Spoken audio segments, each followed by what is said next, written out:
Welcome to the Thursday stream. I hope everyone's having an awesome Thursday morning. Hey, Freya. Good morning, oh wise one. What? I'm the wise one? I may be a wise guy, but, that may be for other reasons. How's it going, Dendera? Yes, I'm super excited, to have the Beckisphere on. Howdy. I'm shocked that the anti-democratic votes in government, the voting rules is essential. Well.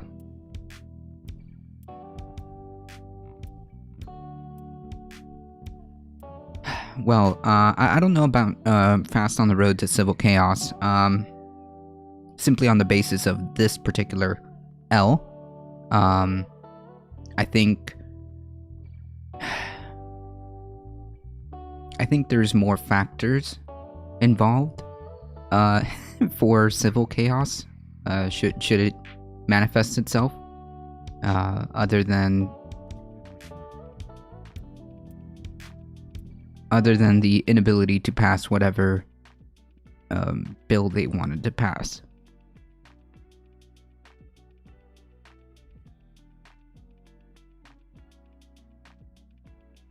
Super excited today, folks. Thank you all for joining. We will have the Beckisphere on about 10 a.m. Eastern.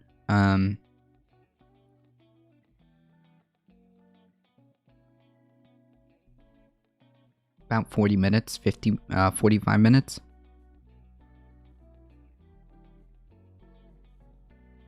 Super excited.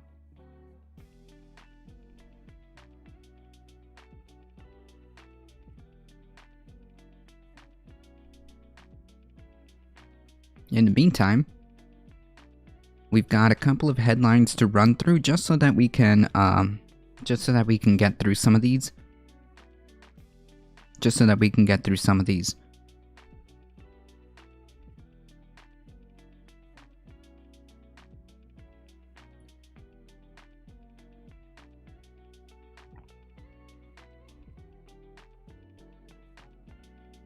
Howdy, I have a meeting now, so I'm glad the discussion with the Beckisphere is a bit later. See you then, have fun.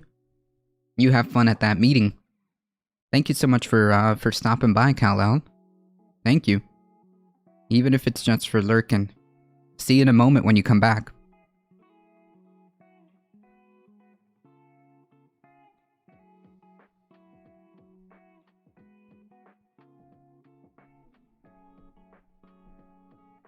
Alright, so really quickly, we turn our attention to Florida man once again.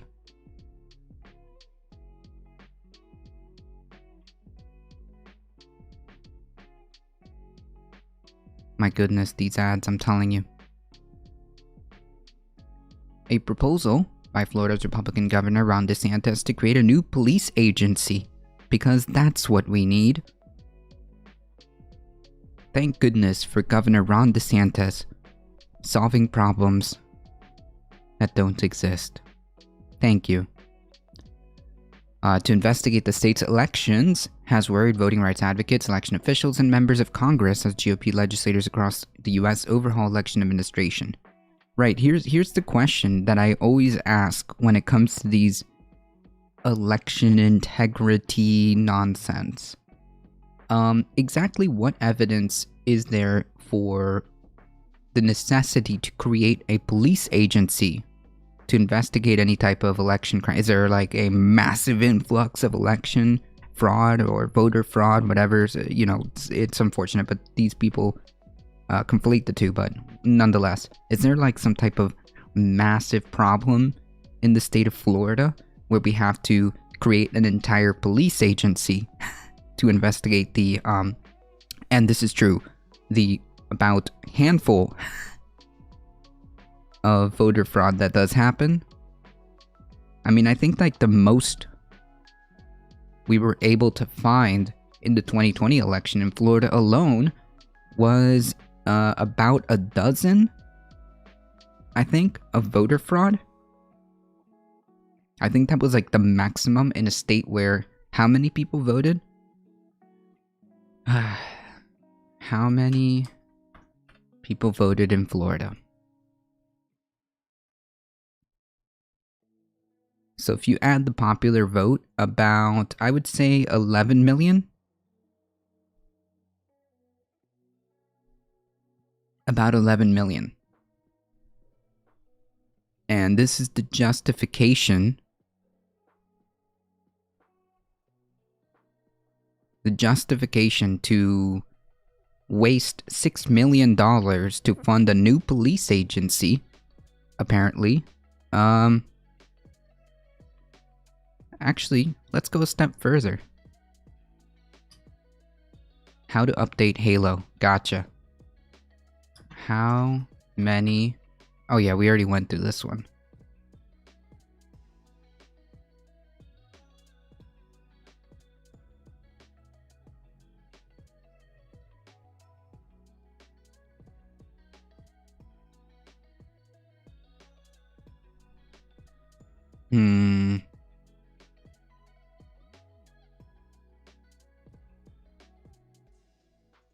Okay, let's see here.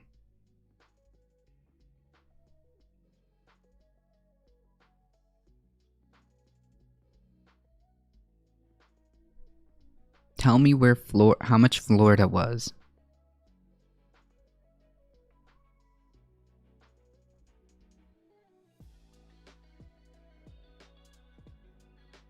Three apparent Trump supporters were arrested in Florida, charged with casting more than one vote. So these are the same three people who I saw in the other search results. 12 Floridians. Okay, we got a dozen. Oh no, this is the primary. I think we already clicked on this article previously. This is the primary. I heard they found 5 voters. Let's say that's true. You know what? Let's bump it up to 5. Yeah, I was just doing that. Yeah, let's say it is 5. Because apparently the most common one I see is the 3 people who were caught in the 2020. These are the 3 people that continue to show up on the search results. But let's say it's 5. You know what? Let's double that. Let's say there was actually 10 people. Didn't a guy literally murder his wife to cast her vote for Trump? No, I think the story was that he used his deceased wife absentee ballot or mail ballot or something like that, and then he was caught. Of course, that's a felony. You will be caught. As of 2019, there was 21.4 million in the population of Florida. Yeah, and out of those, about 11 something voted. And somebody else in Pennsylvania, I think, used their dead mother to vote for Trump twice, which they were also caught. It's almost like we have a system already to address these problems. It's almost like we already have a system. Hey, Spread It Forward, how's it going? Nonetheless, so let's say 10 people. Let's double up Astro's number, right? For argument's sake. You're gonna tell me that 10 people, literally 0.00001% is going to warrant an entire new police agency to the tune of 6 million to investigate a non-existent, like nearly statistically non-existent problem. That's a lot of Florida man's true. Clearly, the problem here is that he doesn't actually care about any type of investigations or any type of election integrity or anything like that. He just likes the fact that he can consolidate and create more power for him. That's what he wants. That's what it's about. And it's also about virtue signaling. That's literally what it is. All this is just virtue signaling, straight up. The governor is asking state legislators to approve nearly $6 million to fund an Office of Election Crime and Security, which would employ 52 investigators to facilitate the faithful enforcement of election laws and will provide Floridians with the confidence that their vote will count. Is there, like, again, Mike, always the question when I look, I just looked it up, and there's articles that saying that he's accused. Okay, gotcha, accused. Gotcha. So my question always is, what evidence do you have to suggest that there's some massive problem that needs to be addressed when it comes to the enforcement of election laws, of election fraud, voter fraud? Is there like a legitimate is there legitimate data to indicate that this is even warranted in the first place, is what I always ask, and the answer to that is always no. No.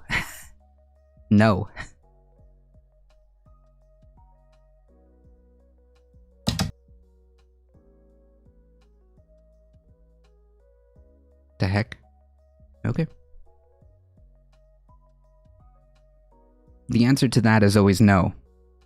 The office with a staff that is larger than most police departments have to solve murders, nice meme, would act on tips from government officials or citizens and be tasked with investigating and arresting people accused of voter fraud.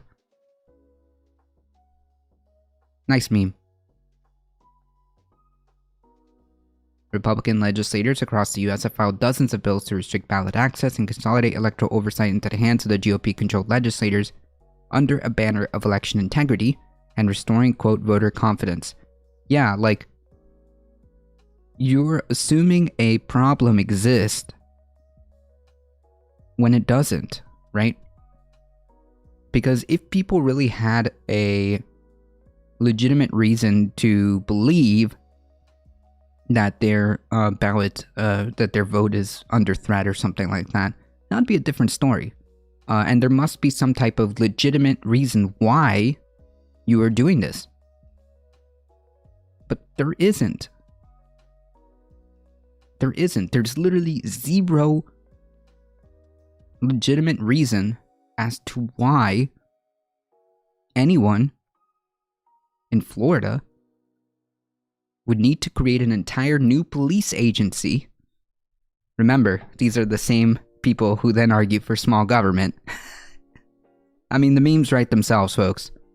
The memes write themselves. These are the same people who argue for less government and less intervention. The government needs to stay out of your way. The government needs to get out of our lives. But also, we need to establish an entire new police agency that operates on tips from government officials and citizens to investigate 0.00001%.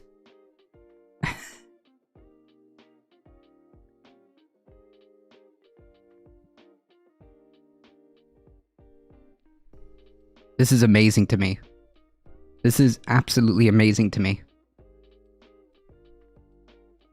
I can't believe they can make decisions on something they don't have evidence of needing. Yeah, I know. Unbelievable. It's all based on nothing. It's literally based on nothing. Because first of all, we already have systems in place to catch, should you attempt to vote twice, we have system in place to catch that, right? We have systems in place which clearly worked because, well,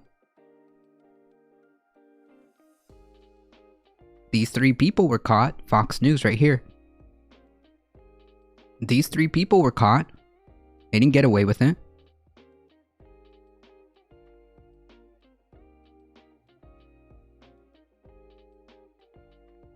They did not get away with it.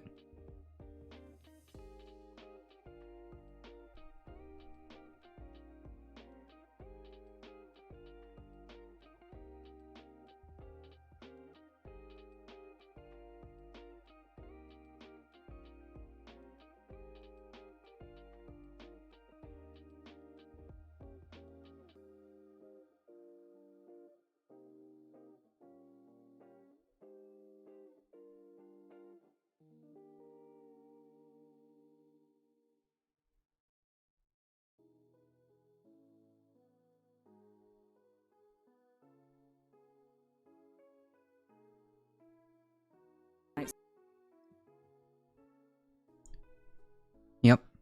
Nice meme.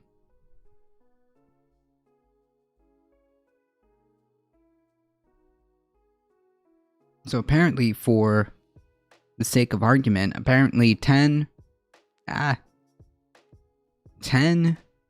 cases of voter fraud apparently warrants $6 million and 52 investigators. If anything, the act of creating an entire new police agency could in fact have the effect of lowering the confidence of Floridians, given the fact that, well then, couldn't it mean that because they created this entirely new office, that there's actually some shenanigans going on? That's how some people could take this. So no, it could have the exact opposite effect, because then why would we need an entire new police agency? Is our system wrong or something? Like, this is completely backwards. This dude is just A, trying to virtue signal, and B, solving problems that don't even exist, and C, attempting to continue consolidating power to his state executive. Republicans are working hard for their base in their future elections. Oh yeah, no, 100%. Believe it or not, yeah, 100%. 100%. Whatever they can feed their base to keep them scared, whatever virtue signal they can do.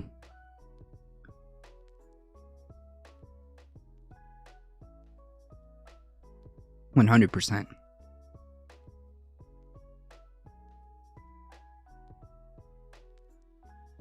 Meanwhile, the Dems are somewhere misquoting MLK and crying about Trump. True. while doing nothing. Seemingly doing nothing.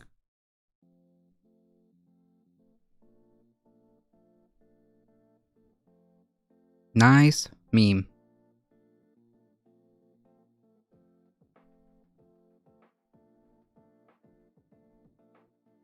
Nice meme.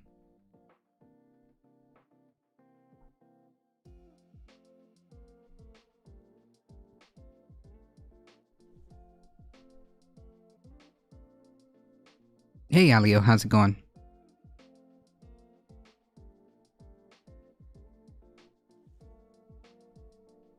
Back to our good friends, ExxonMobil. ExxonMobil announced on Tuesday an ambition. Oh boy. An ambition to reach net zero greenhouse gas emissions in its operations in the next 3 decades.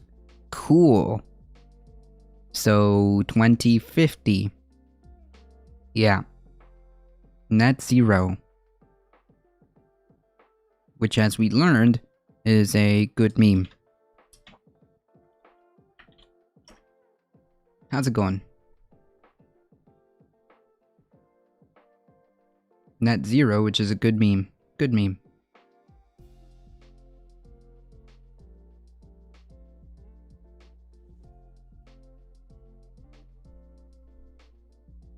But fell short of making any commitments to offset or reduce the massive amounts of earth-warming emissions from the fossil fuels that account for the company's profits. Yeah, this is about the same level of faith that we can expect from, like, COP26. Just nice commitments, promises.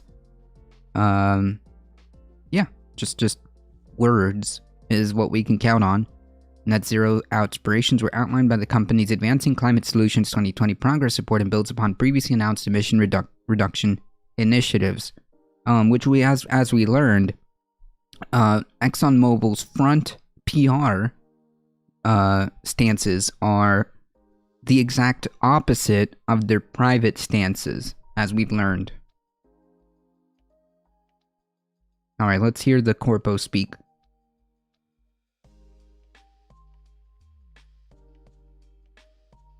Okay. Alright.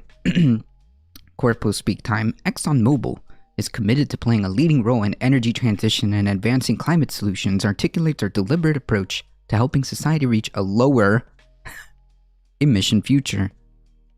Darren Woods, ExxonMobil's chairman and chief executive officer, said in a statement, quote, "We're developing comprehensive roadmaps to reduce greenhouse gas emissions from our operated assets around the world, and where we are not the operator, we're working with our partners to achieve similar emission reduction results." You see how the language kind of shifts there? The language isn't net zero.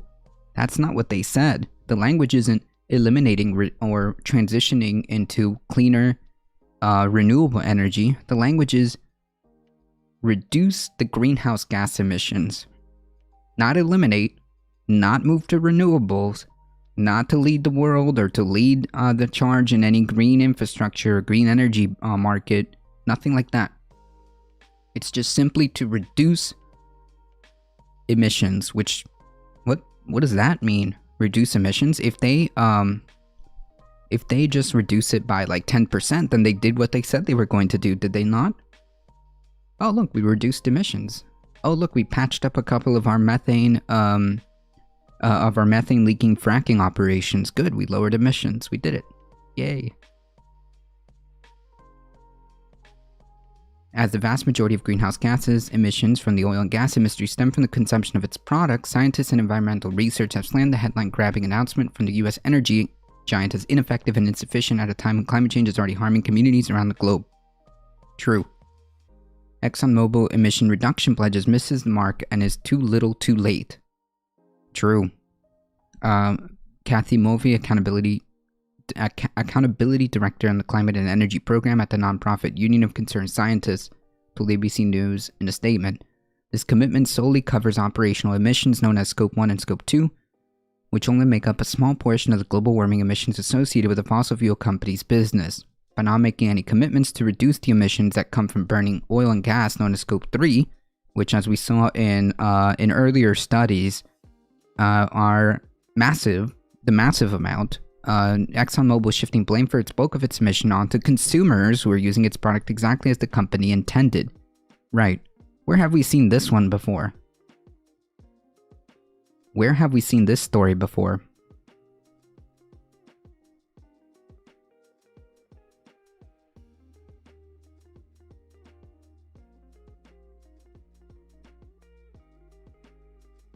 ExxonMobil, the largest oil company in the US, confirmed in a press release that net zero aspirations applies to Scope 1 and Scope 2 greenhouse gas emissions. Mind you, they're not even commitments. They're not even commitments, they're just aspirations. They're goals, promises. Yeah. Nice meme. Scope 1 emissions refers to the direct emissions coming from the company, and Scope 2 refers to the emissions associated with the energy they purchase or use to run their operations. Right, which is, to be quite frank, nothing in comparison. With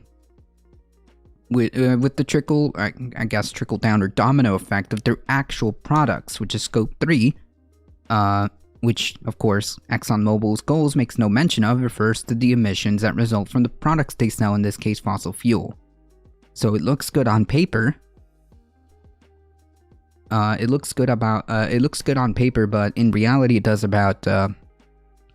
It does about all. It's about what we can do at the end of the line, not at the beginning, right?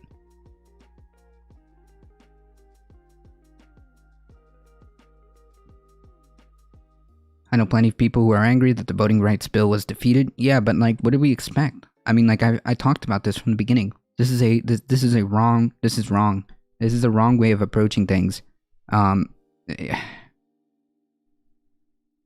Like, it was doomed to fail from the beginning, and now everybody's like surprised Pikachu face that none of this worked in the way that we in the way that they thought it was going to work. This is like, I know it's frustrating, but I believe that the political capital spent on attempting to do the voting rights bill within the time frame that we have right now before the midterms kick into full gear was misplaced, in my opinion.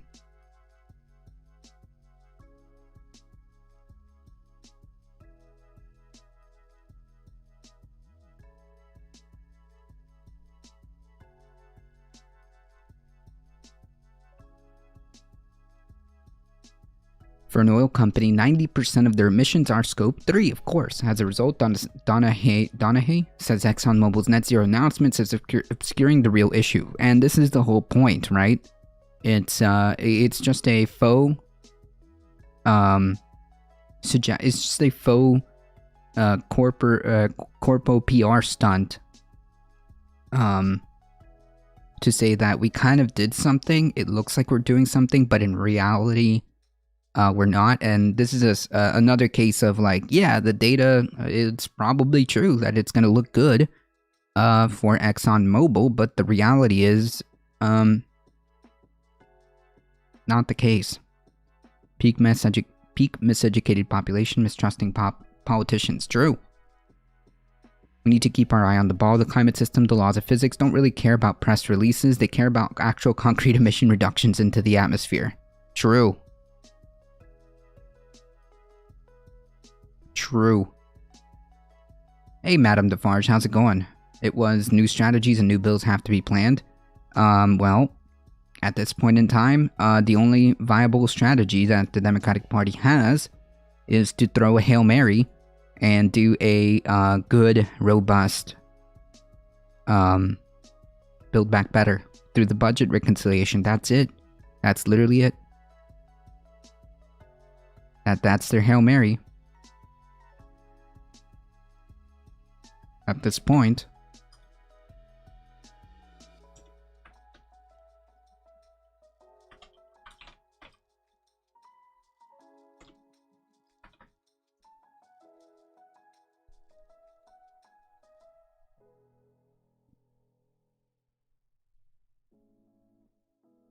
Donahue noted that global climate goals as outlined in the 2015 Paris Climate Agreement are to limit warming to 1.5 degrees Celsius above pre-industrial levels. Nice meme. Since data directly ties the rising average surface temperature on our planet to greenhouse gas emissions from humans, the Paris Agreement called for nations to drastically reduce emissions. In a subsequent calculation, the UN IPCC said that in order to keep the global warming below the dire 1.5 degrees benchmark, the world must bring its emissions to net zero levels by 2050. Nice meme. In the years since the Paris Agreement, scientists told ABC News policymakers in the private sector have put dangerous emphasis on the vague net part of this net zero commitments, which is kind of something that's been going through the heads of some of these scientists, because it's like, look, they're using this as a shield to actually prevent any action from happening. We are in a time where all information needed is available and everyone has access, but to do the legwork of sifting through details is too much brain work for most, so we're stuck with everyone parroting and regurgitating shit at each other. True, and quite badly at that.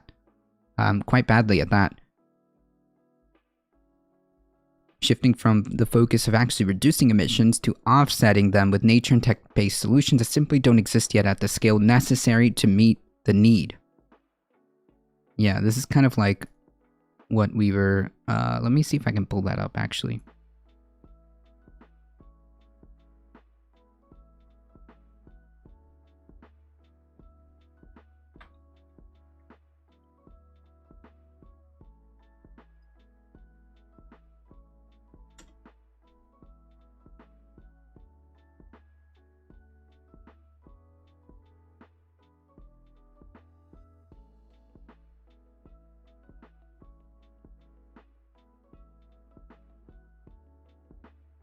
Ah, come on. Honest. Yeah, okay, I think this one is it right here.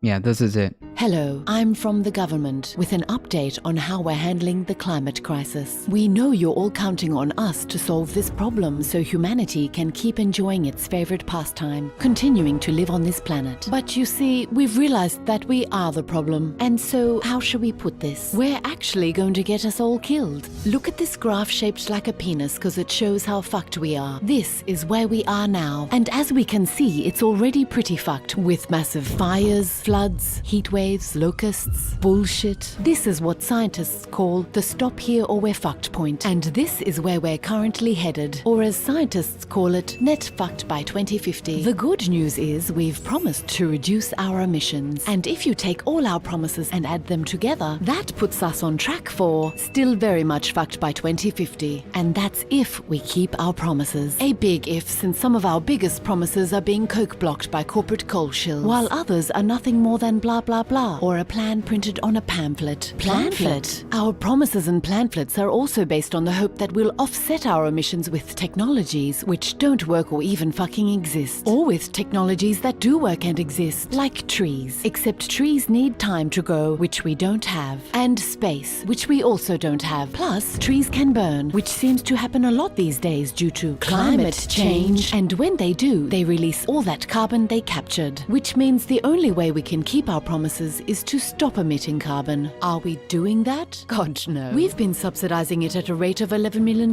per minute, which discourages investment in renewables by distorting the market. And that's why there's a huge gap between our promises and where we need to be. We don't talk about that gap because that would entail a complex process called being honest. Being honest would mean admitting that we're failing. And we can't do that because then we'd have to stop failing. That would mean ending fossil fuel subsidies and banning all new gas, coal and oil projects. And to anyone suggesting harming our precious children like that, we say, how dare you? So being honest isn't an option for us, which is why we've come up with the next best alternative. Net zero by 2050. Net zero by 2050 means that instead of being honest this decade by taking this path, we leave the being honest part to the last minute by taking that path instead. As you can see, both lead to net zero in 2050, but they're very different journeys, because this path adds this many emissions to the atmosphere, and that one adds 3 times as much. And since emissions are what's causing the planet to warm, that means crossing the stop here or we're fucked point, which risks setting off irreversible chain reactions beyond our control. That's the exciting part of running an experiment with the only planet we know that supports life in the whole fucking universe, just so we can make a few billionaires even richer. Net zero by 2050. Anywho, feel free to take over from us at any time, because as you can see, we're captured by the fossil fuel industry, compromised by our moral failings and lack of vision, and probably going to get us all killed.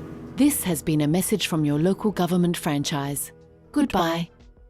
Authorized by the Department for blah blah blah. True.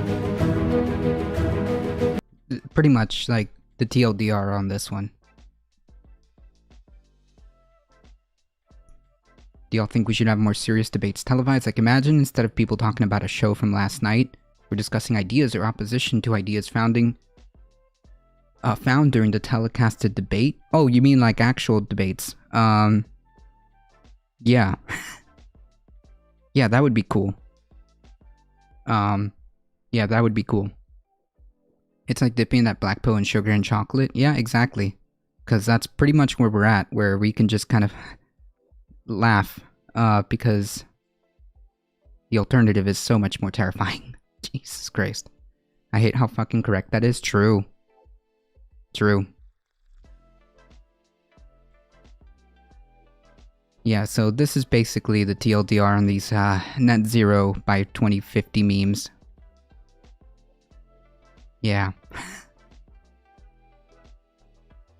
This is also the same company who, again, has been shown time after time that their forward, front-facing PR is completely different than their private actions behind the scenes, as it was shown by the undercover journalist, and we've shown that video quite several times already at this point, where we have lobbyists admitting to having routine phone calls and to even naming President Joe Manchin as their kingmaker. Admitting that they have about 10 to 11 senators on call, as you know, one lobby does, as one who lobbies does, which is, again, just very conveniently the amount of senators needed to pass or block the 60 threshold. It's just so convenient, isn't it? Where they have 10 to 11 senators. That's just so perfect to either block or pass anything past that 60 filibuster threshold. It's just, I mean, the memes make themselves. But yes, I do think that it would be interesting if we actually get like serious academic debates televised more often, or, you know, published on the internet more often, instead of what we have going on.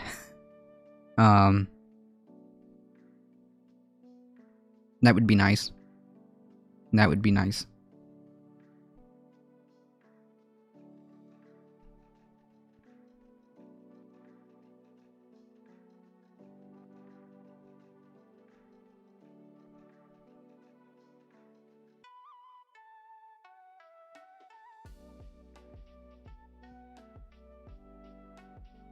Whenever you go on NPR, let us know. Oh no, I'm nowhere near that big.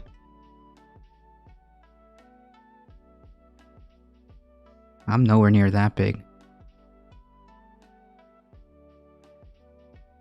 With winter weather approaching, pipeline company threatens to cut off gas supply to Texas' biggest power generator. Hey, look how awesome. Look how awesome fossil fuels are. Look how awesome the fossil fuel industry has been. With freezing weather sweeping into Texas late this week, subsidiaries for a major pipeline company are threatening to cut off natural gas at the state's largest power generator, which could impact the electric supply for hundreds of thousands of customers.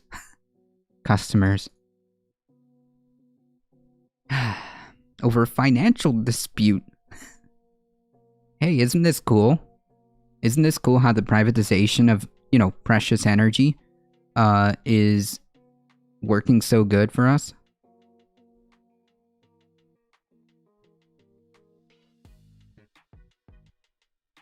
This is how good the fossil fuel industry is. It's not how big the dog is in the fight, but it's how big the fight is in the dog. True. That is true.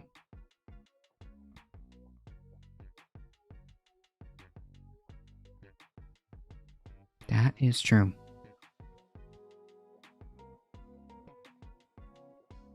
Vistra Corp subsidiary Luminant on Wednesday asked the Railroad Commission of Texas, which regulates the state's oil and gas industry, to prevent energy transfer from LP from cutting off fuel to 5 Vistra power plants, which produce enough electricity to power 400,000 Texas homes, businesses, critical infrastructure such as hospitals and schools. You know, just trivial things. Trivial things.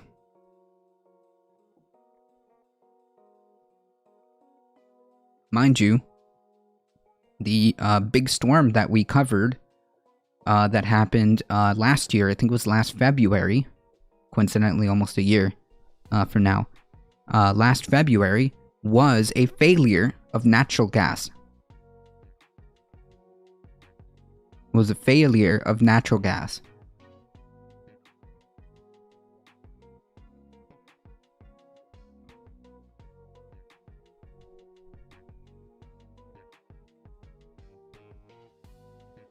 The companies under Energy Transfer, the pipeline company, have told Vistra that the gas will stop flowing to 5 Vistra power plants on Monday unless Vistra pays Energy Transfer $21.6 million.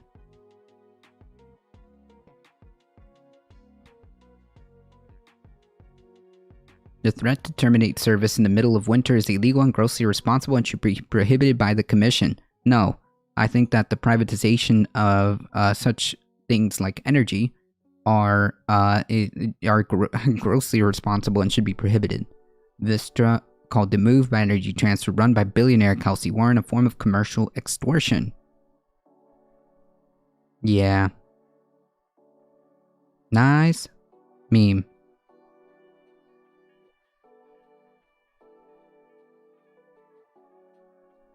Maybe. And I'm just spitballing. Maybe.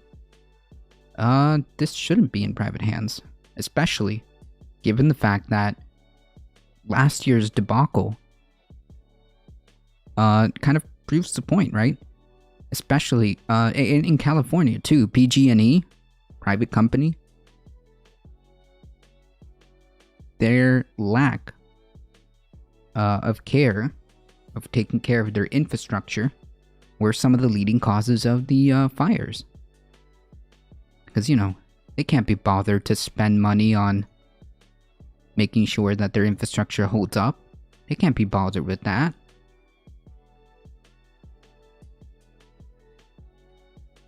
They can't be bothered with that at all.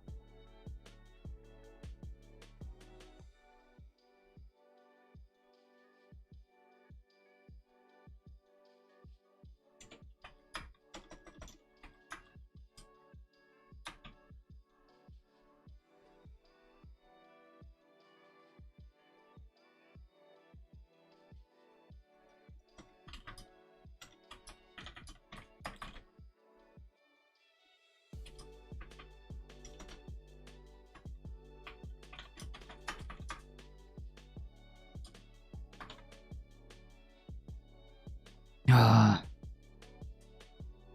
Dang, I think I messed up the Zoom meeting. Look at that.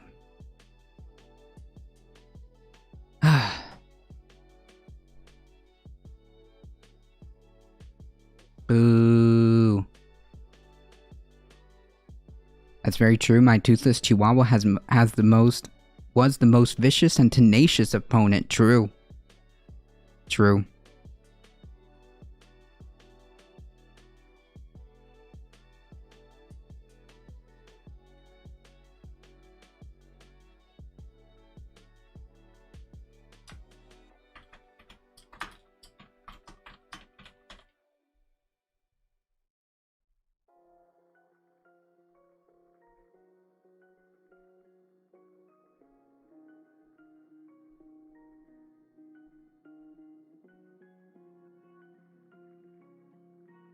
Wait, why would it say 5 p.m. Eastern? What?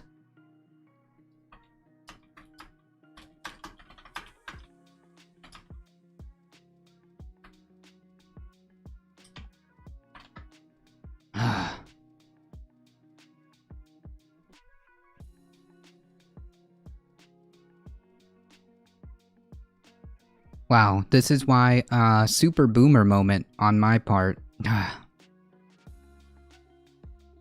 Trying to set up, imagine like trying to set up Zoom meetings and messing up the time schedule.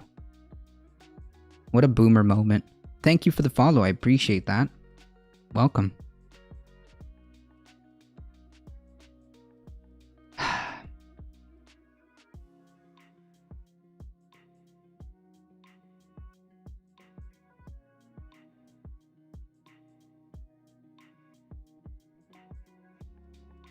What a boomer moment.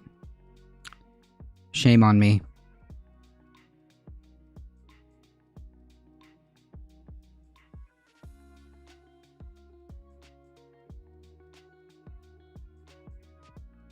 Shame on me.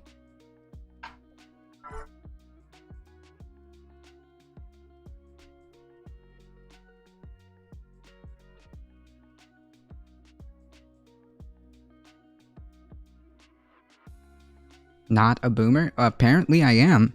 I'm having a boomer moment here. Where apparently setting up a Zoom meeting is... I messed that one up.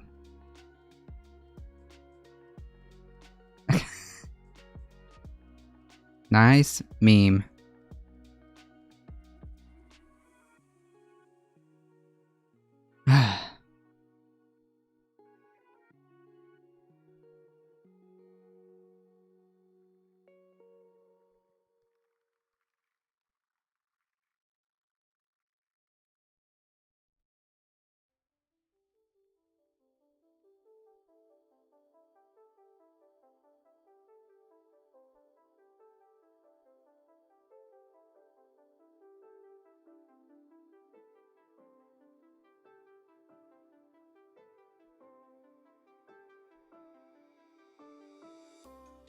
Let's see if we can make sure we got this right.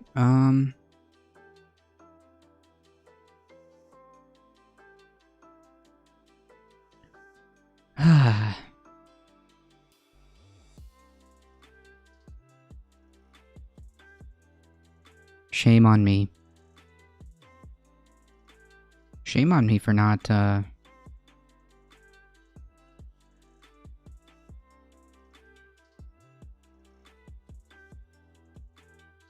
not paying attention to this.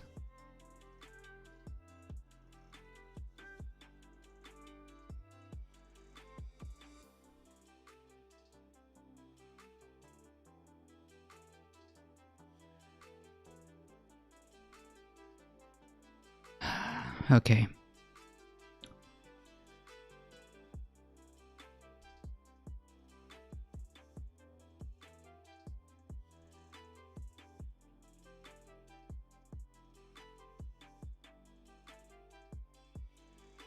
Funny enough, I can use Discord better than I can Zoom, apparently. That's okay. That's okay.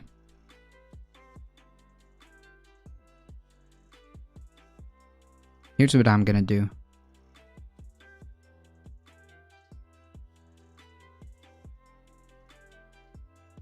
View.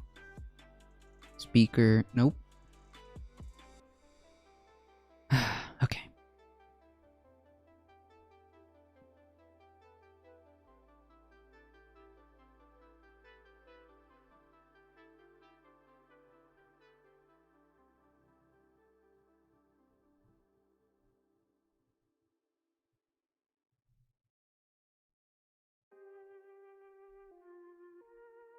What if...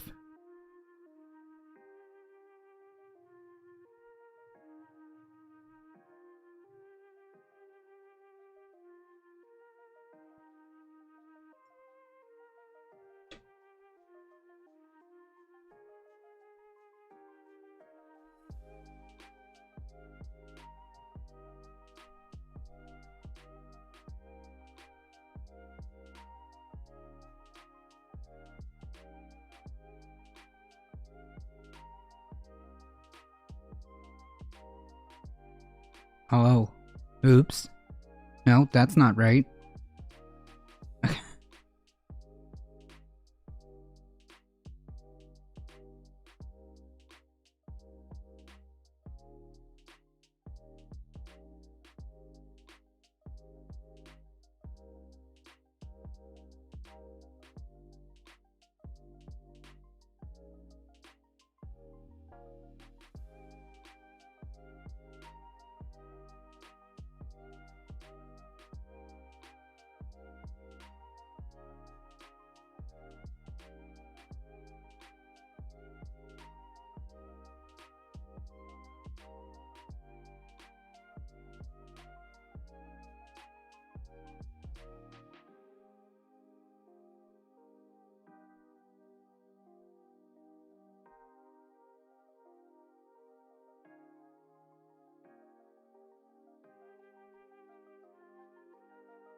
Alright, let's see if we can get this figured out in just a second.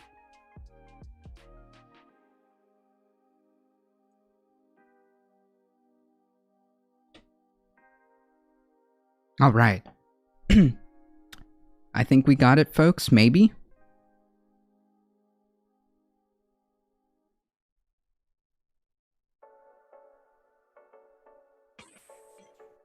Hello? Hi. Hey, how's it going? Good. Sorry, I'm loud in the corner here. I course started my tea at a great time. All right. No, it's all good. Okay, I think our boomer moment for the day has passed. It turns out that I can't use Zoom as I thought I could, as easily as I thought I could. Let's see if we can get educated. Yeah. That's okay. I'll take that. All right. Hi. How's it going? Like it's good. It's good. It's still dark over here. Yeah. I haven't woken up before the sunrise in a little while. It feels good though. It feels good. It'll feel better after caffeinated tea, but it feels good. True. Yeah. Oh, nice. Yeah, working on it. Yeah. What are you drinking? This is coffee with vanilla soy milk. I think is probably the best thing that you can do to coffee is vanilla soy milk. Lovely. Oh my gosh. Yeah. I have ginger peach black tea. Nice.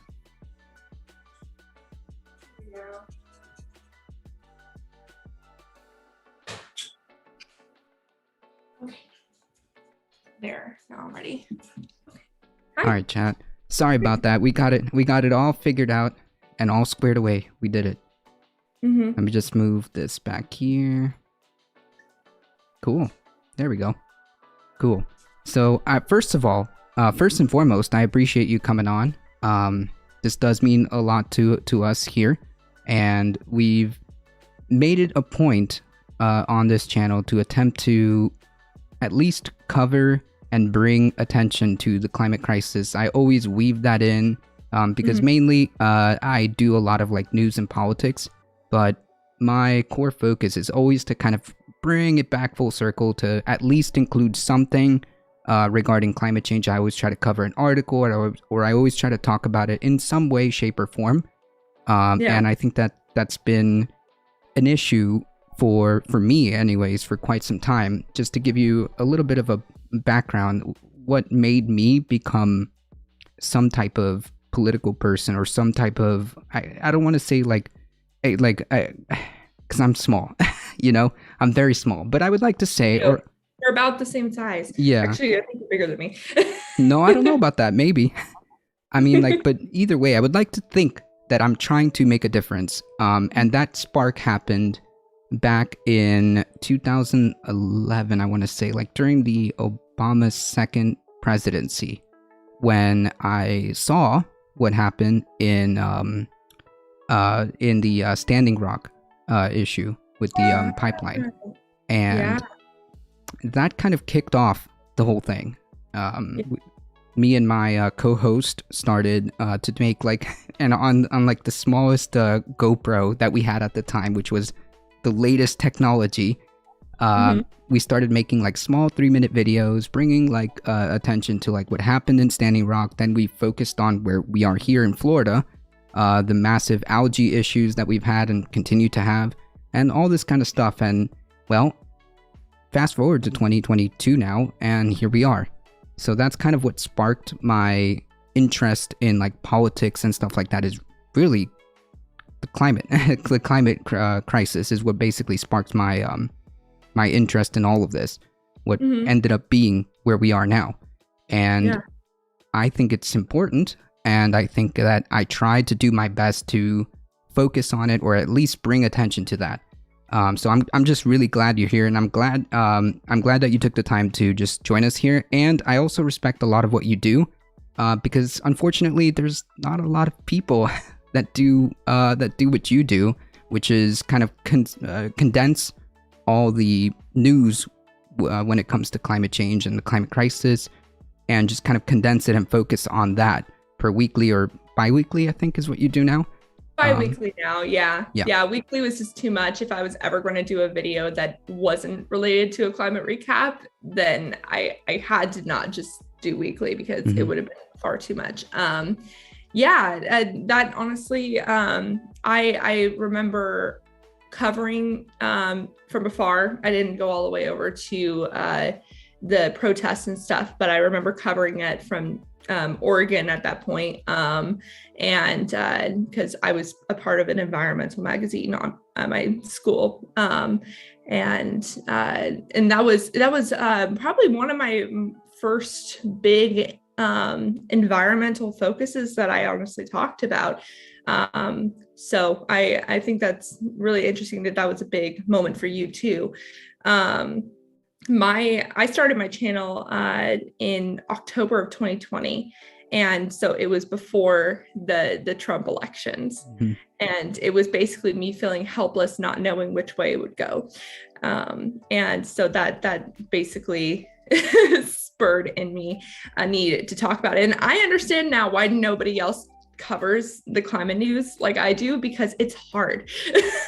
Like I'm not good at doing it right on time with breaking news per se. And I've kind of given up a little bit on that, because it's just there is some reason climate news is still definitely getting buried in the news cycle. And so I'm just trying to find a way to help avoid that. Yeah, and that's kind of the problem, right? Like, we have this perception, I think, that it's there.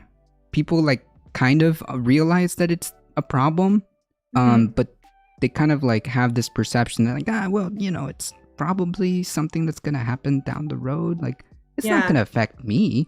Why? Like, why? You know, what's this? We've told that for such a long time. You know, it's like, oh, this is a problem that we're going to worry about in 50 years. Well, now we're finding that actually we need to have solved the problem in 50 years. Right. So that's quite different. Yeah, it's an issue for a lot of people. It is an issue for my friends. A lot of my friends don't want to talk about it, which can be a little lonely because of, you know, I just always have to talk about it. My poor parents are like sounding boards for me at this point. Yeah. And my boyfriend too, he tolerates me a lot, but I think that it's just too scary for a lot of people. It's hard to fathom. And I'm really happy to have the Beckisphere community now to talk about it with, because I have the best audience. I have the best community of Beckisphereans, or whatever the hell we're called. I think that's important though. Yeah, it's essential. It's essential. And I'm sure you've got I've watched a little bit of your live stream so far. And so I've seen like the comments coming up, and you have a great community too. And it's just really essential to form those communities. This is a community-based effort, honestly. That's the best way to go about it, is community focus. So you're doing a great job over here too.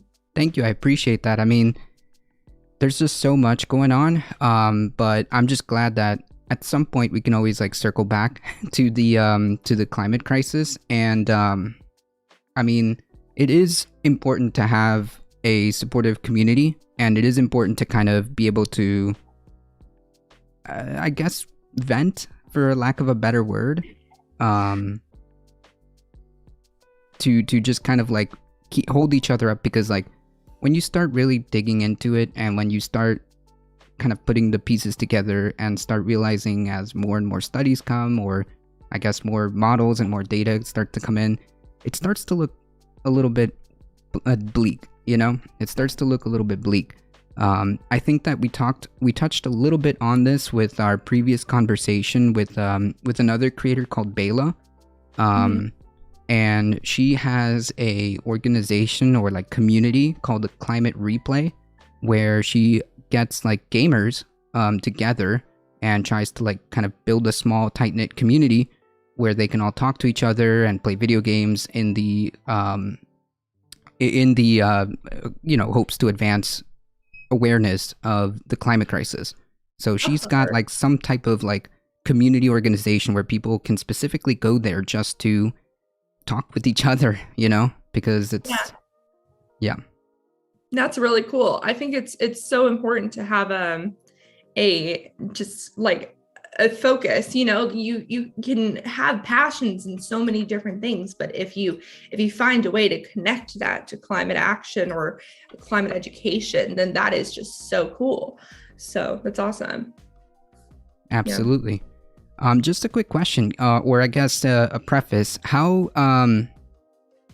did you like begin, or like what is the background? Because I know, or at least I have this perception that you have some type of either self-taught or otherwise, like some type of media training or media like education or some type of background going on. Because like I know and I see how you build your videos. So that tells me that there has to be some type of either self-taught or you were in school for media or something, because of the way you put together your videos. I would like to know, like, where did you get that, like, beginnings? Yeah, well, so I started out as a marine biology major. Oh, Um, cool. yeah, a little left field, I guess. Well, not really. So I was kind of a weird kid because I knew I wanted to be a marine biologist since third grade. It wasn't the dolphins for me; it was the jellyfish. And so I ended up going to college starting with marine biology. But at that point, I was also doing hobbies in journalism because I was working for my school newspaper and I tried to start a teen girl magazine at some point. That was a whole other deal. So I ended up adding a journalism degree, and then I switched marine biology to environmental science towards the end. So I have a double major in environmental science and journalism and a biology minor. So that's kind of my background. And during my journalism education, I did not touch video. There was a couple classes where you had to dabble in all the multimedia forms, but I only had experience in written and audio journalism. And I primarily just have like experience in those. So doing video was a little scary for me because I was basically utilizing my media arts skills I learned in like one class in journalism school plus like a class in like high school. Yeah. To figure it out. But I write all my scripts. So when it all comes down to it, it's still written journalism. So that's really, that's my background, I guess. And then I wrote for my school newspaper and for an environmental publication and for my journalism communications office and all that kind of stuff. Had a little stint at the NPR station here. So yeah. Nice. Okay, it all makes sense now. Yeah, it all makes sense. I'm like, there's no way that, this is either someone who has taken copious amounts of time to put everything together, or there must have been some type of training or something like that, because the way you put your videos together are very good. It just kind of condenses and puts everything into easy, concise ways of just small snippets of like important news articles that are happening throughout, like when it comes to the climate crisis. So I think that that's pretty awesome. And I just wish there was more of that. I think that it's so important, but yeah, well, it's I think also the science side definitely helps with that because I know how to be able to dive into a dense science topic and simplify it for the general public. That became my main focus, and that's actually my job outside of the YouTube channel. I am a science writer for a graduate school university. And so I write about what scientific research comes out of that university. So that helps. Yeah, that's actually pretty cool. That's actually pretty cool. I wish all of this was more mainstream. I think that's like one of my goals is to kind of like bring as much eyeballs as possible so that people understand. Like, I think that information is key. And I think more importantly, how you present the information and how you can kind of deliver that to people is also pretty important, right? Because absolutely, people need to people need to see what you write or what you do when it comes to like media, and be able to digest that, right? Like you said, you can take complex things and make it simple for people. I think that is incredibly important. And I talked about this with my friend who is a researcher. He's been to like the Arctic to gather ice samples. He's worked in the Florida Biscayne Bay National Park, basically like working on the issue with algae and the runoff, which is a huge problem with the big sugar, and big agriculture has been like basically destroying Florida's ecosystem. Manatees. Yes. And one of the things that he said is like a bit of the problem is that like a lot of scientists and folks who like really are in the trenches when it comes to this aren't really that out there, right? Like they're not really that out there. They're not doing like media appearances, or they're not having like presence on social media or anything like that. And I think that we do need that. Absolutely. there are some organizations that are working on helping scientists communicate with the public, because I think that's really a spot that people need to step in on, because I think a lot of scientists are worried about looking like Randy, Yeah. from Don't Look Up. So, and I talked about this a little bit in my Don't Look Up analysis that I published recently, that a lot of scientists experience imposter syndrome in their profession, because the great thing about science is that you are constantly learning, and that there's always things you don't know.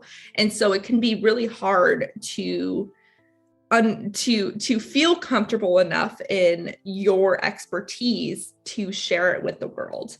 It can also be a little difficult for those who have been in the lab for a long time, that have for a long time talked with other scientists, but maybe not talked about their research with non-scientists, to know what to share and what not to share. And a lot of people in journalism organizations like absolute terms. They like to have a nice, clean answer, and science does not necessarily yield a nice, clean answer. And we're seeing that a lot with like the Thwaites Glacier right now. It seems really freaking bad from the research we have so far, but at the same time, there's still enough uncertainty on their research, not necessarily the research that they produced, but also just on the gray spaces that haven't fully been fleshed out yet, that you can't formally say, oh yeah, it's going to produce this much sea level rise at this period of time. We can't quite say that yet. And that's an issue when the whole problem is based on science, because then it can be really easy for dissenters to say, oh, well, we don't know. Maybe we need more research. Well, we're finding now that the more research we do, the worse it looks. So Yeah. I've said that multiple times. It seems to me like every new study or every new like data set that we come with just seems worse and worse. And like that was actually my follow-up question. Like, do you think that this is a opportunity for folks to kind of like exploit that and say, well, we don't know. Let's just slow down here. So whoa, slow down. We don't need to do anything. Exactly. It's a tight and assess. Right. Like, what is it? We'll say 99% certain. Oh, so it's not 100%, Yeah. So, okay. like, We'll just round it down to 70. Yeah. Yeah. Meanwhile, like, we have very, very palpable, things that are happening. Last year was pretty wild, to say the least. What seems to me like the words unprecedented keep coming up, but like it's not. It's just the new norm now. And people are like, oh yeah, the unprecedented heat waves, oh, unprecedented storms, unprecedented. Well, seems to me like that's kind of the norm if you keep talking about it. Yeah, that's a theme here.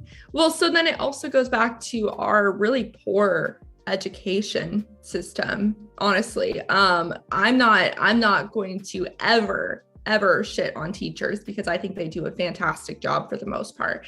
I think that it just has to come down to how we're developing those critical thinking skills. It's lacking in our school system. I mean, we're seeing it in so many different problems that we're not critically thinking about issues, and we're also not comfortable with gray spaces.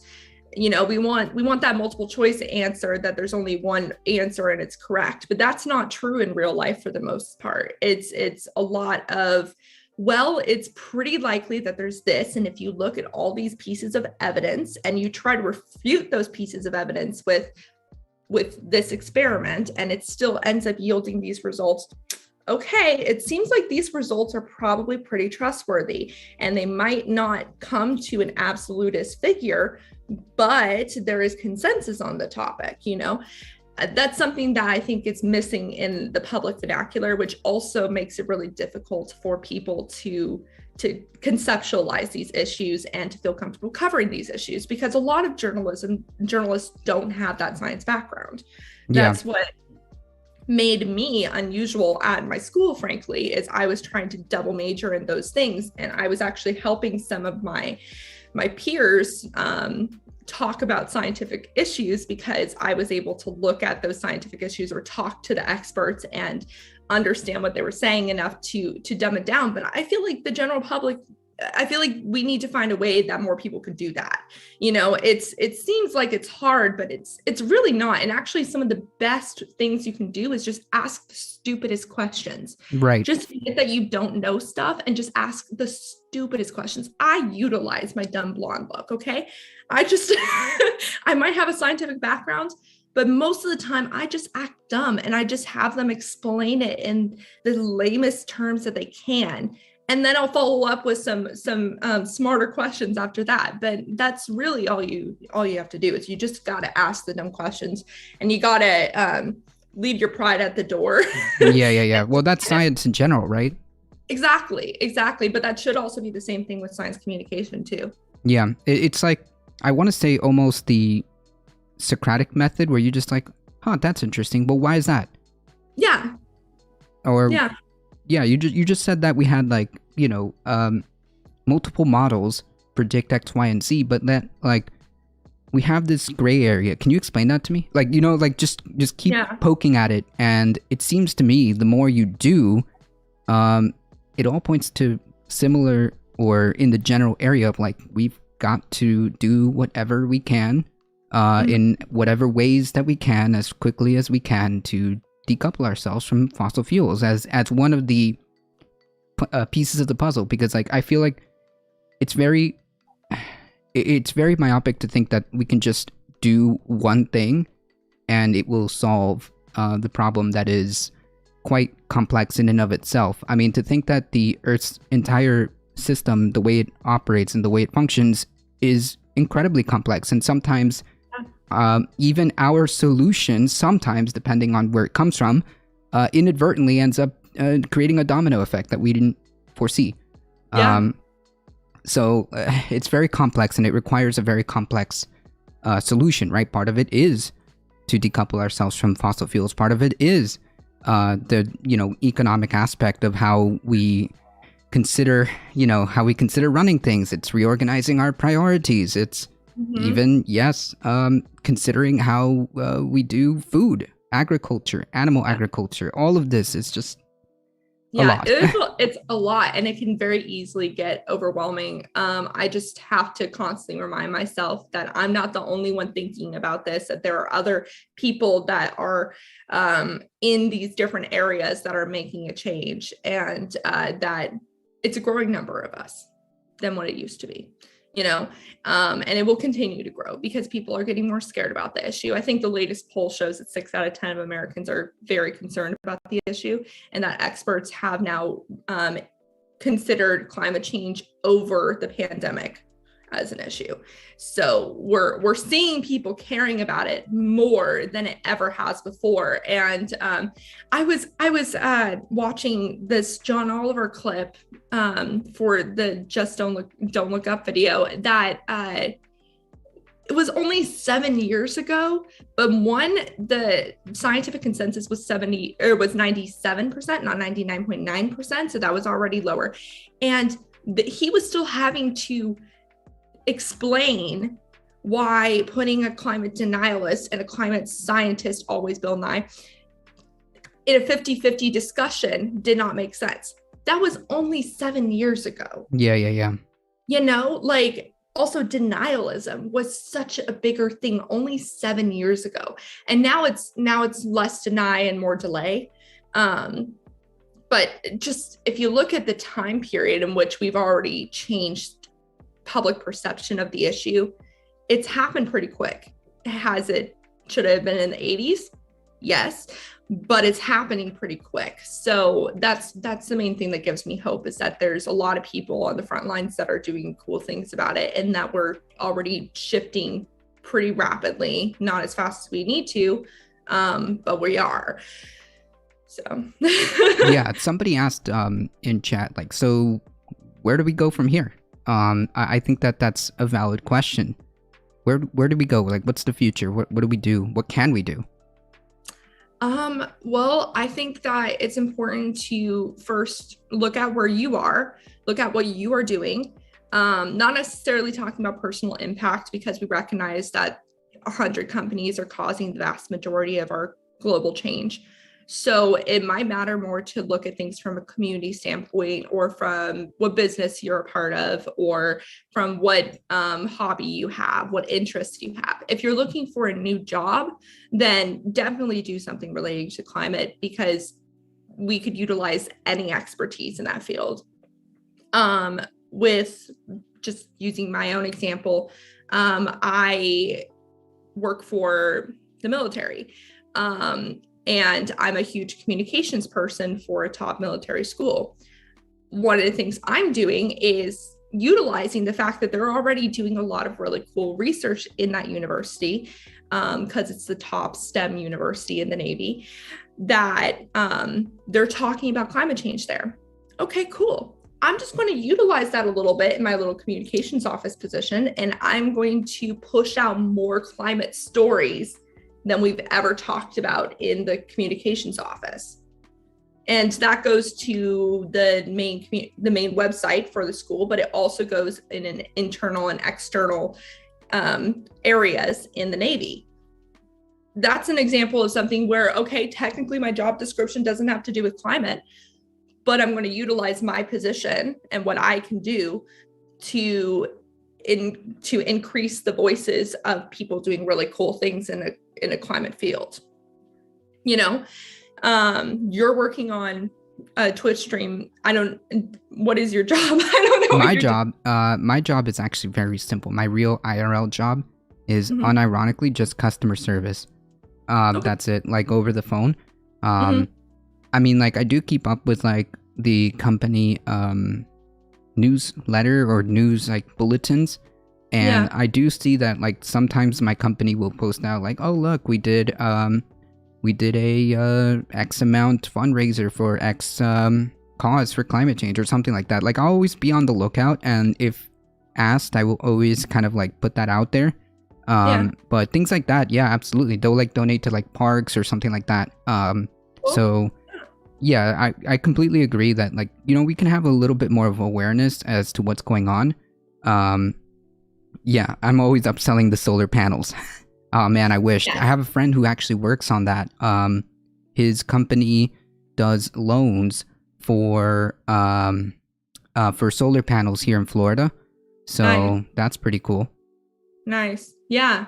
It's you can either work directly in the fields of the green transition. You can be one of those green workers, or you can utilize whatever field that you are in to either put pressure on the company that you work for to become more climate friendly.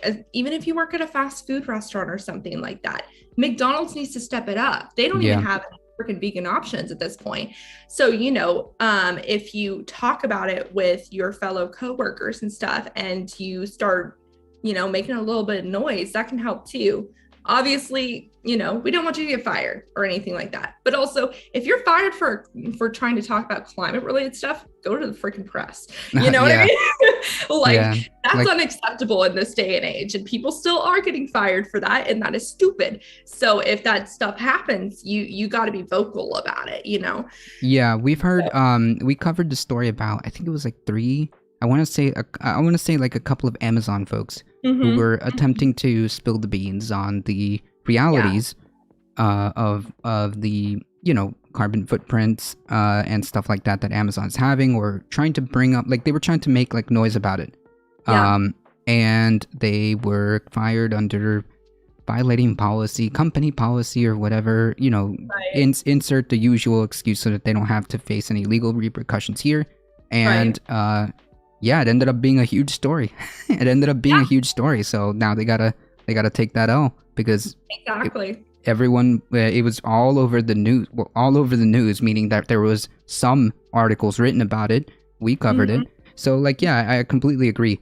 There was something that I meant to ask. Okay, so how do we deal with the massive, I want to say, because it is pretty big, the massive amount of like, particularly climate denial misinformation. Like, there's just so much out there that people unironically repeat the same talking points that I see being put out there. Like, oh, well, it's not really that big of a deal. Oh, well, scientists have been talking about this for decades. Nothing's happening. Yeah. We're still here. Or the classic, they kind of, yes, somebody said greenwashing. Mhm.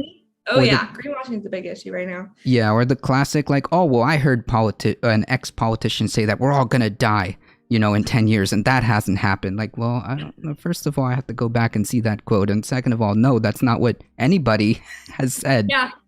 So there's a book by Katherine Hayhoe. Have you heard of Dr. Katherine Hayhoe? Mm-mm. She's a goddess. She is interesting because she's Canadian, but she lives in Texas, and she's married to an evangelical pastor. She's evangelical. She is a huge climate scientist, and she's become the new Michael Mann of Twitter. Like, she's very vocal about climate science. She was one of the women that put together the oh my gosh, why am I forgetting the name of the book? It's All We Can Save, which is talking about climate solutions specifically from the perspective of women in the climate movement. And she wrote another book recently called Saving Us. And in Saving Us, she talks about how to talk to your climate denial uncle about these kind of issues. It's always the uncle or the aunt. Anyways, but one of the things that she said is you got to just meet people where they're at. They can do their talking points all they want, but if you bring up something like, hey, I want more things made in America. Well, the third wave clean energy transition, that's a major priority for them, is to focus on things made in America, right? We are trying to move the EV market to be made in America. Okay, talking about blue collar jobs, the vast majority of jobs in the green energy transition are going to happen in red states and for blue collar workers. Okay, so it's if it's something where it's an individual conversation, then always meet them where they're at. Start with stuff that you have in common and work from there. Because, you got to get them out of their mentality of just saying those talking points, right? And one of the best things you can do is you got to start in your family, in your group, to try to get the people in your group that are talking that kind of stuff, that are sharing their Facebook links, to think a little more critically about the issue in a way that they realize that actually this benefits them. Yeah. Talk about 100%. air pollution, water pollution. Why are we settling with our common right to clean air and water? Yeah, it doesn't make any sense. 100%. Yeah, it's a little harder when it's online because trolls will be trolls. I'd say, for one thing, don't engage, because the algorithm loves just drama, right? The algorithm loves responses. So sometimes it's best if you just don't engage. But honestly, the vast majority of climate denial information comes from like 10 sources. Yeah. So if you just identify those like main sources that they're getting it from, then hopefully there's a way to kind of veer them onto just other sources, like but it can be hard if they're just in the Fox News echo chamber, Yeah, it is. Just in general, like, if you're unable to engage with a perspective that challenges yours, then we've got an issue, right? Because, like, the reason why I believe the things that I do is because I have seen the other perspectives, and I realize no, it's wrong. Not because it's wrong because they're just people on the other side are just wrong. No, they're wrong because of X, Y, and Z. Like, I have a reasoning behind it, right? Like, I've already seen the perspective. I've already addressed the concerns. I've already seen it. I don't want to sound like I'm not listening to the other side. I have decided that no, like, based on whatever evidence of X, Y, and Z, that, I'm just gonna go over here. Absolutely. It's not like everyone has their biases, but, like, I try to make sure that if I believe something, I try to make sure that there's a reason for it, right? Not because I saw it on a Facebook post, not because I saw it on a news channel, not because of anything. Like, I Not saw because what the I leader saw. liked it. Yeah. Yeah, I saw what I saw. I verified it, and I realized, well, this is true, or well, this is wrong, or maybe it's just a little bit more complicated than that. Yeah. Yeah, and It's that's okay. usually the last one. It's usually just a little more complicated than people are giving the issue credit for, you know? But it's just, there's so many great, cool things that are going to come out of this movement. And if we do it correctly, obviously, but like so far, for the most part, we're doing it correctly. We just need to be, we need to keep in mind where we're mining the minerals so that we're not hurting other countries, and we need to give money to developing countries who have done very little in this whole issue.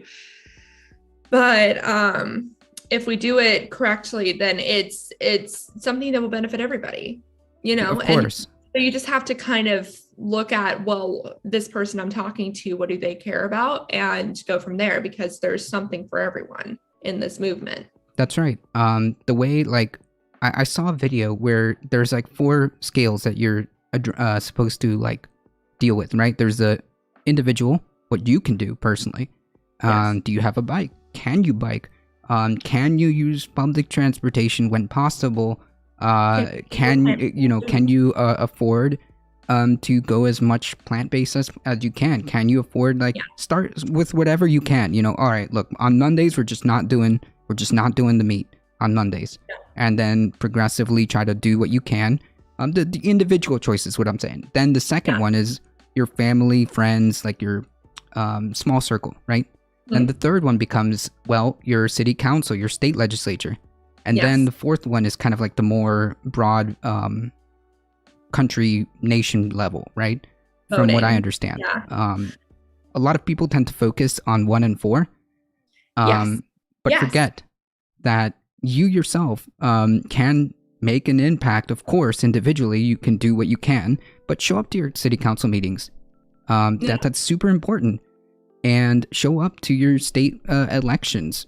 You know, who's running for your state representative? Who's your city council? Exactly. All of these things are important. I mean, like, I remember this story that the same friend that was that I was talking about, he showed up to a city council meeting where at the time it was Governor Scottamort, Governor Scottamort, Rick Scott, and Marco Rubio were there. And he was trying to say, like, hey, you know, the Biscayne National Park thing is not looking good. There's a lot of, like, runoff. We're seeing a explosion of algae. It's killing, XY. Like, he knows the whole technical side of it. But it's like killing a lot of, like, native and very crucial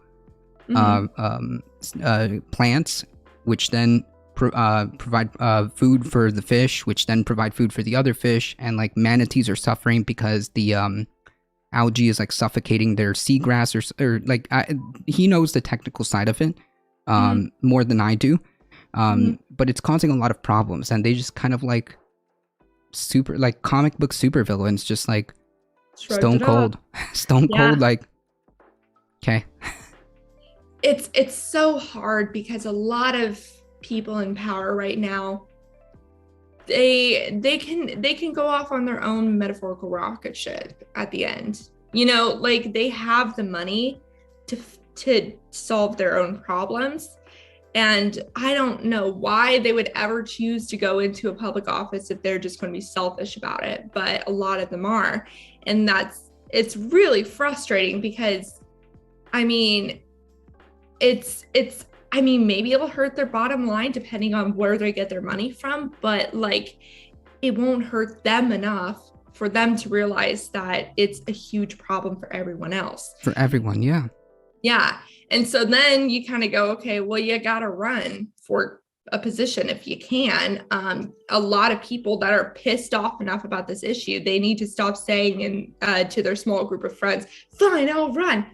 Right. Like, I'm considering it for the future, to be honest, because if by the time I hit, obviously, like, it depends on your office level, like what age range you have to be at. But, like, you know, if I'm pissed off enough by the time I'm running age, you might see me, because, like, I'm so fed up with people generally not giving a shit in the office. It doesn't make any sense to me, but it's the way it's been for a long time. So, definitely vote for whoever you can and start at a small level. Make sure that you're paying attention to your local elections. Right. And which then comes to the question. I had this like tiny like conversation between me and my partner. We were discussing the difference between like, is this just sheer incompetence or is there like some intent? Because like I can't even I'm starting to question like is this like on purpose? Because like I mean we can't be this incompetent. Yeah, I know like the movie it says like they're not even as like smart as we want to give them credit for to be this evil, but like man, Yeah. It depends on who we're talking about. I mean, honestly, you got to follow the money.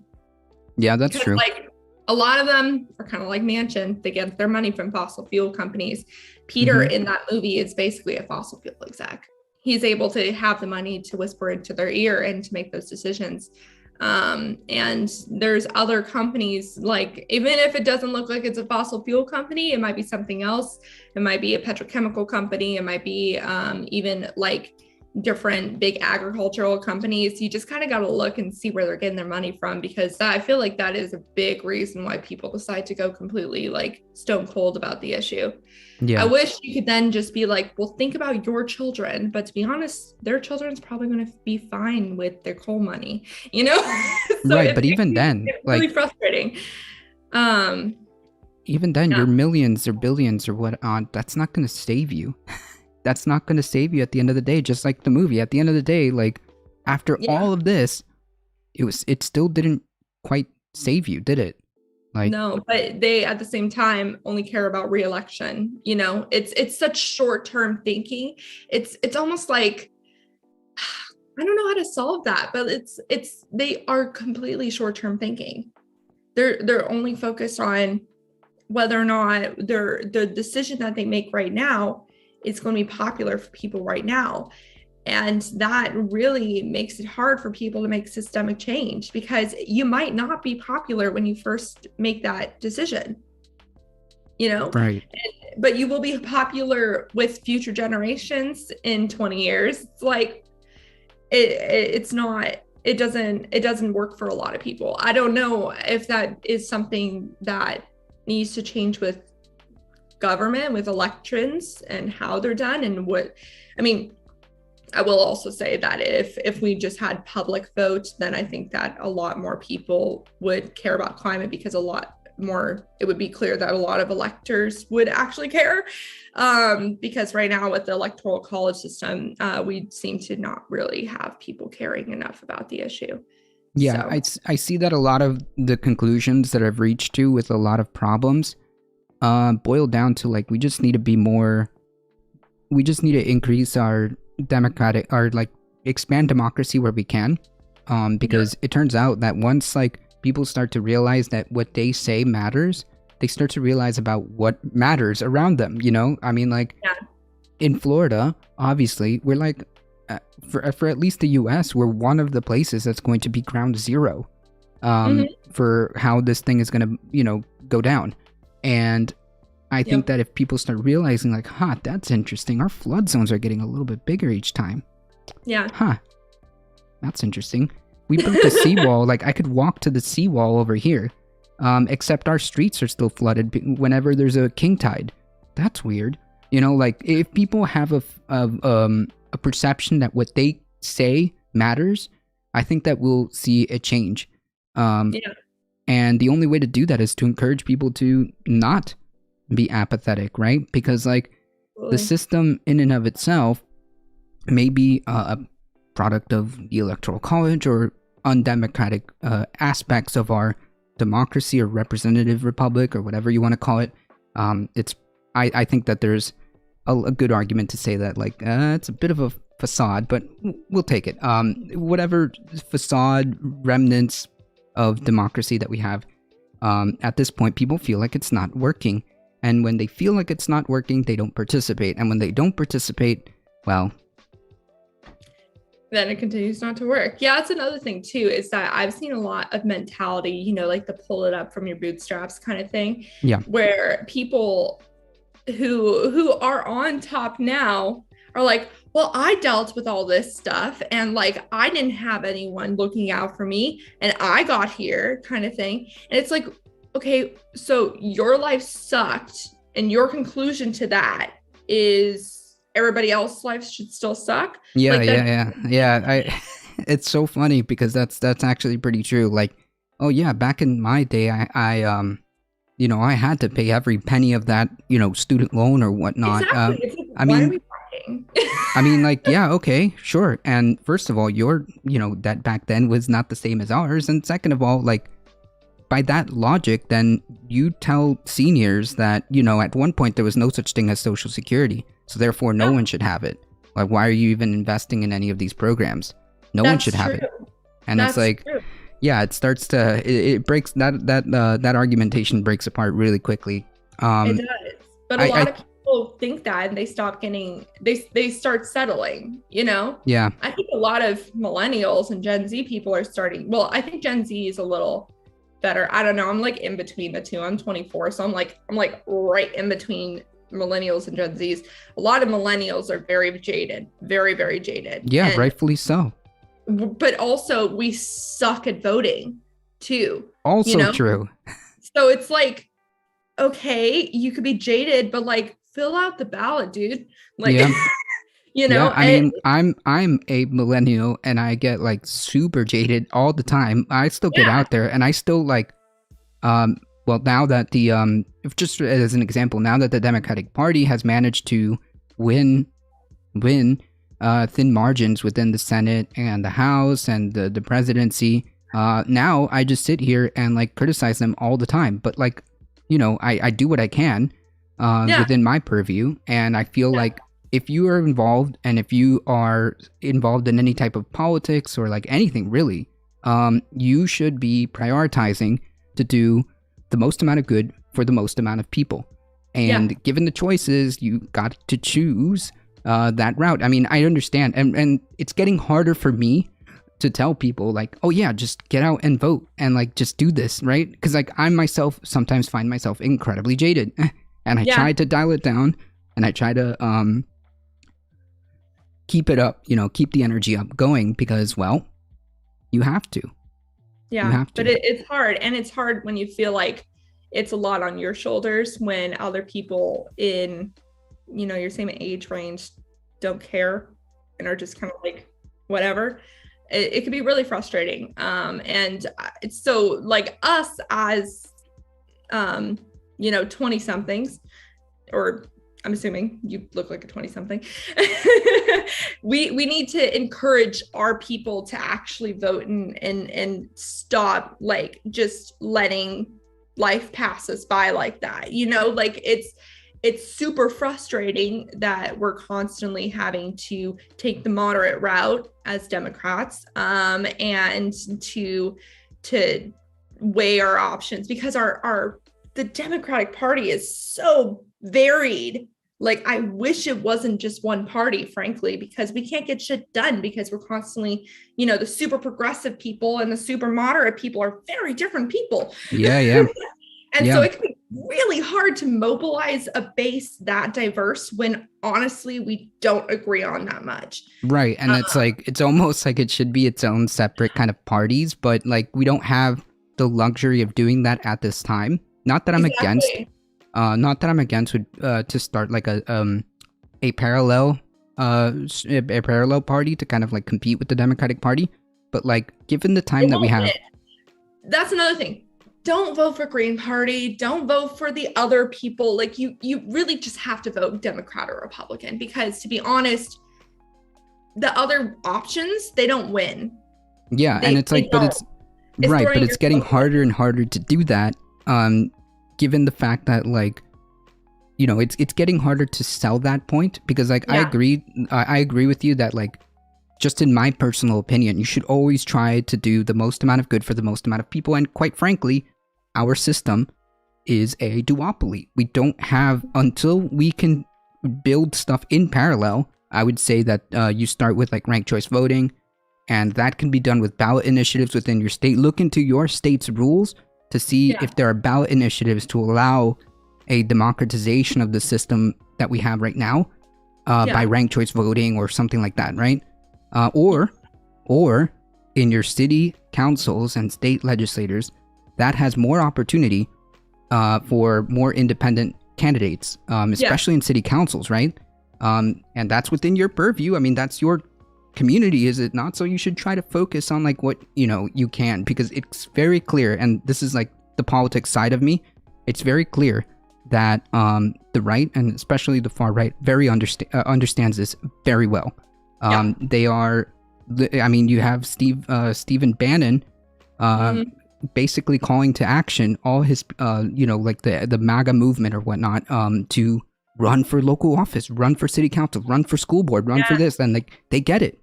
So, and they don't have to run as Republican. Like filters for it, like I don't.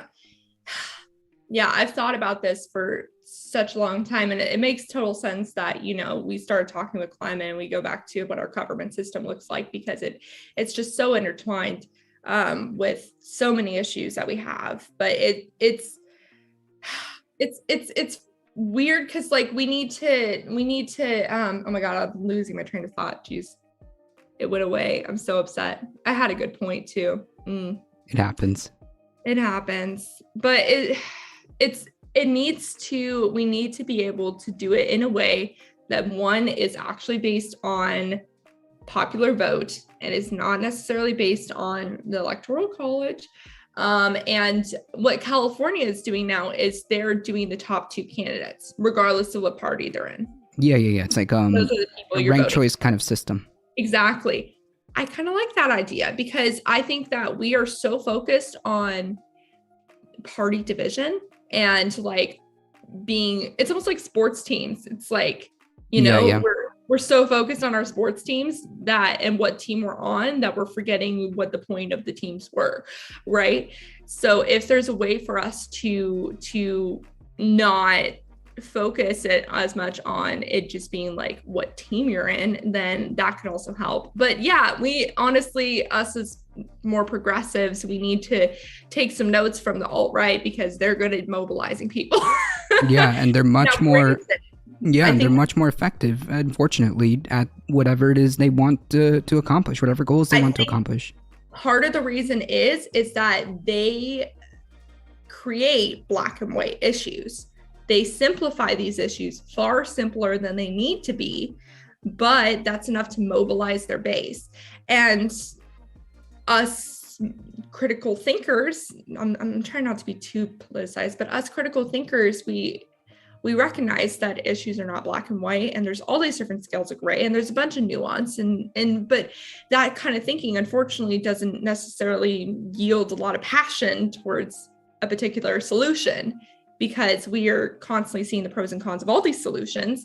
And so it can be really hard to mobilize people that think like that to one solution, you know? Right, which then begs the question, should we take like a page from that and be like, look, we got to figure out a way to make it so to mobilize people, make it simple, make it in a way that gets people energized. How it's debatable, because I have yet to figure out a good one size fits all, because it doesn't solution. The only thing that I can think of is just repetition. Keep it going. The climate movement needs a slogan. Yeah. We don't have one. Like, we can adopt like the Just Look Up, I guess, but like there isn't a slogan. I think slogans help. Unironically, yeah. If you think about the Black Lives Matter movement, like the Black Lives Matter, it mobilizes people. Oh, like, yeah, 100%. Like that works. Yeah, defund the police, which one could argue might not have been like the best pairing of words to yeah, but the point is, it got people talking, or it got people together, or whatever it is. You hear that and you understand, like, oh yeah, I know this movement, or I've seen this people talk about this. What is this about? So that's one thing. And like, somebody else made it a point here in chat that like, obviously we're just talking about like the electoral side, but again, we focus a lot of like on 1 and 4, but like organizing outside of that. And I think that there are good arguments for building parallel systems in tandem, in tandem with the Absolutely. ones that exist now, like using people. I mean, people generally speaking, if you talk to people like one-on-one, you can convince them and you can get them on board with basic stuff like, you know, economics, like, oh yeah, like look at all these jobs that this new green industry is going to provide. Yeah. Things like that. Like the way I did it with my family is, well, I just used me. I just used me. You know, my parents have worked their entire lives to secure it. I would assume, because this is how I put it to them, I assume that you've done all of this, all your work, all your life, you've been working at it, right? And you still work. You're, you know, on the elderly side at 65, 70 years old, you're still working to secure our future, right? Because that's what you do for children, right? You want to leave them something. Right. What about the children? Yeah, exactly. I literally use that. I literally use myself and be like, hey, knowing the fact that like these houses at any given point in our neighborhood are in massive flood zones, what do you think is going to happen in like a couple decades? What do you think is going to happen right after you're gone?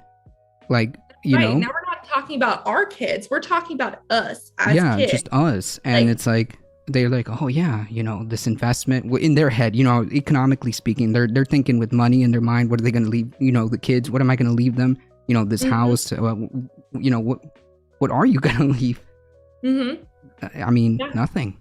Is that what you worked your entire life for, your adult life, from the moment you as an immigrant came here and decided that you were going to work your butt off for everything that you have right now?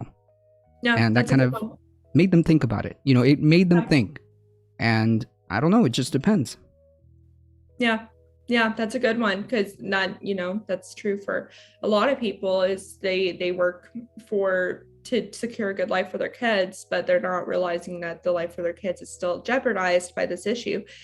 So yeah, that's a really good one. And you know, we did start focusing on number 4.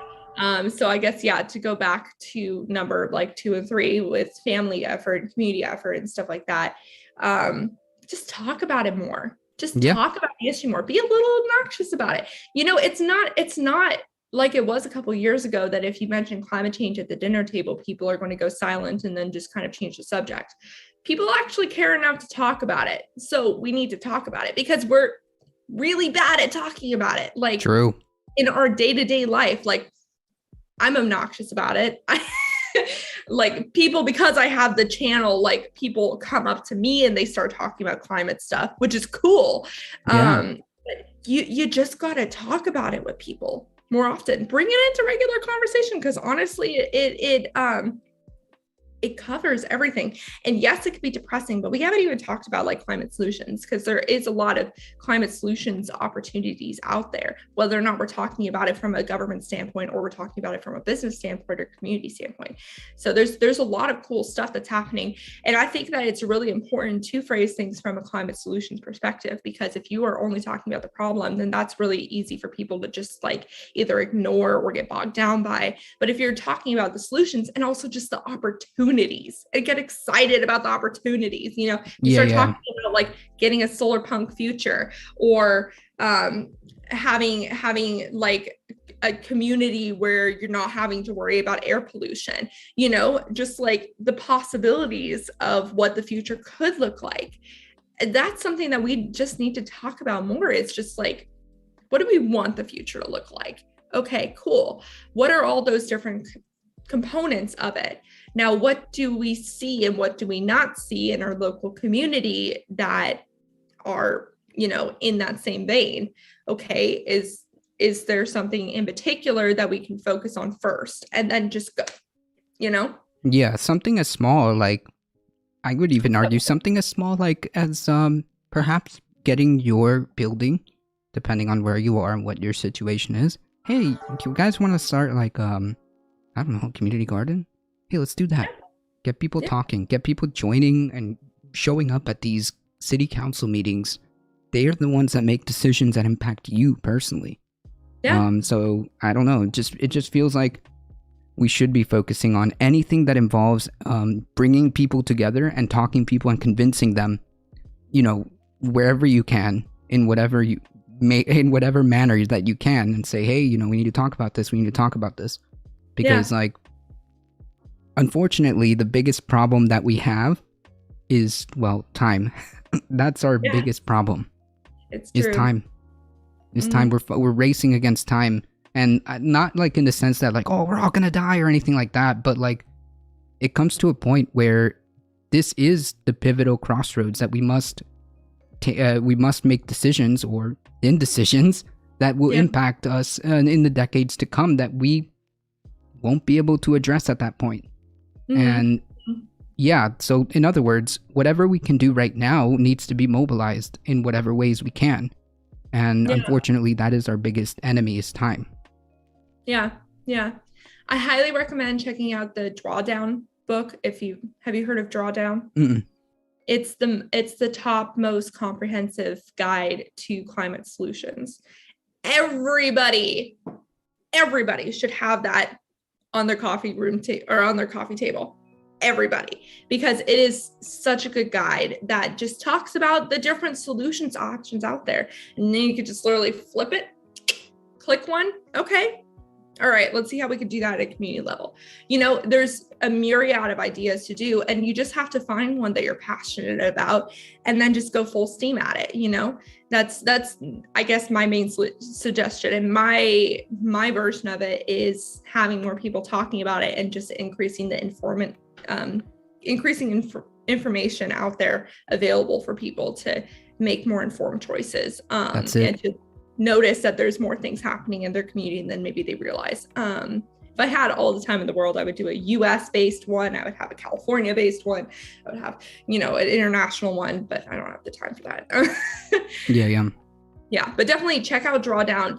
There's so many good books out there now. I could create a whole list of them for you guys if you want, but Drawdown is a big one. He, the main guy who wrote it, I think his name is Paul Hawkins.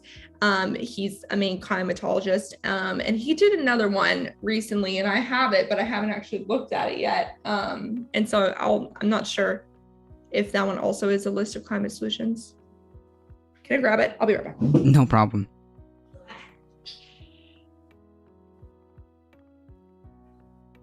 Yeah, well, we try to exist in realities here. That's the whole point. Local voting matters? Yeah, it does. It does. It does.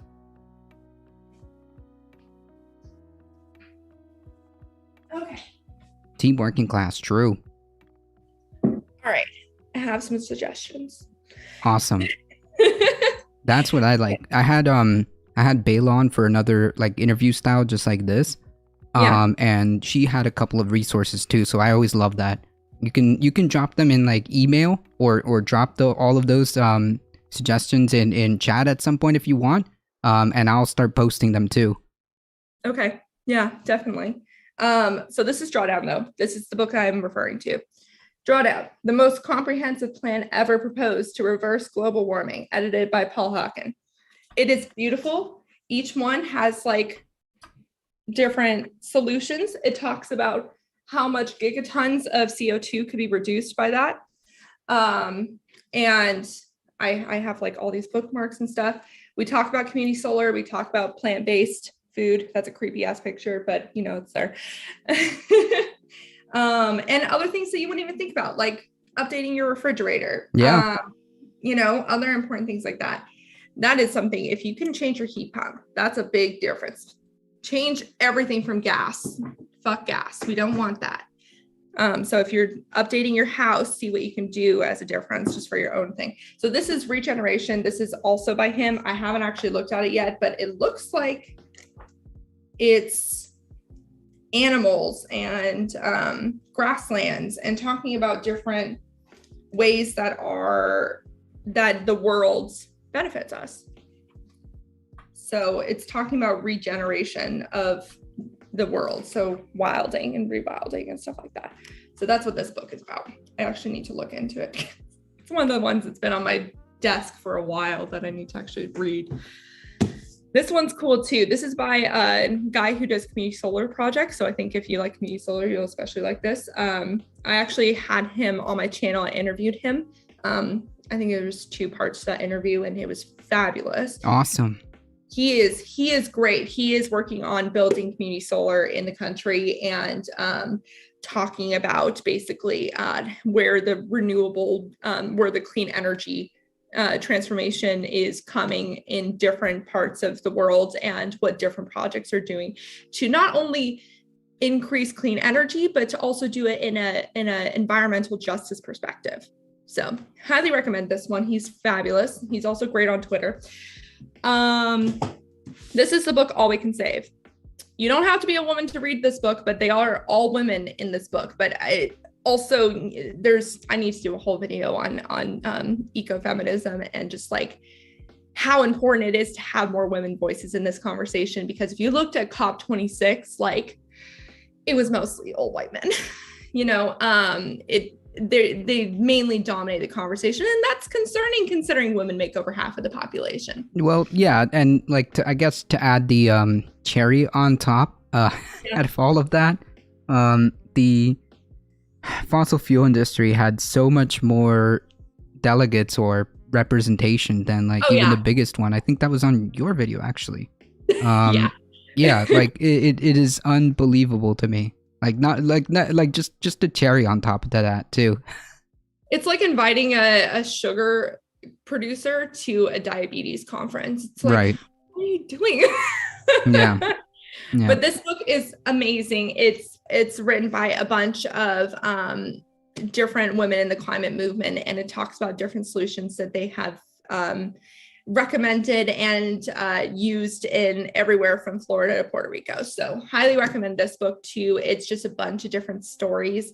And I also did a book club where I talked about this. So if you like watching super long videos, like I'm assuming a lot of your audience does because they stream, you'd like this. It's my mom and I, and we basically break down this book. Nice. Yes. And then this is the most recent book that Catherine Hayhoe did. Follow her on Twitter, 100% follow her on Twitter. But she talks about different methods of hope and healing in the climate movement to kind of spur more excitement towards it, because you can't be doing the movement if you are depressed about it. And that's coming from someone who suffers from all of the good things. Yeah.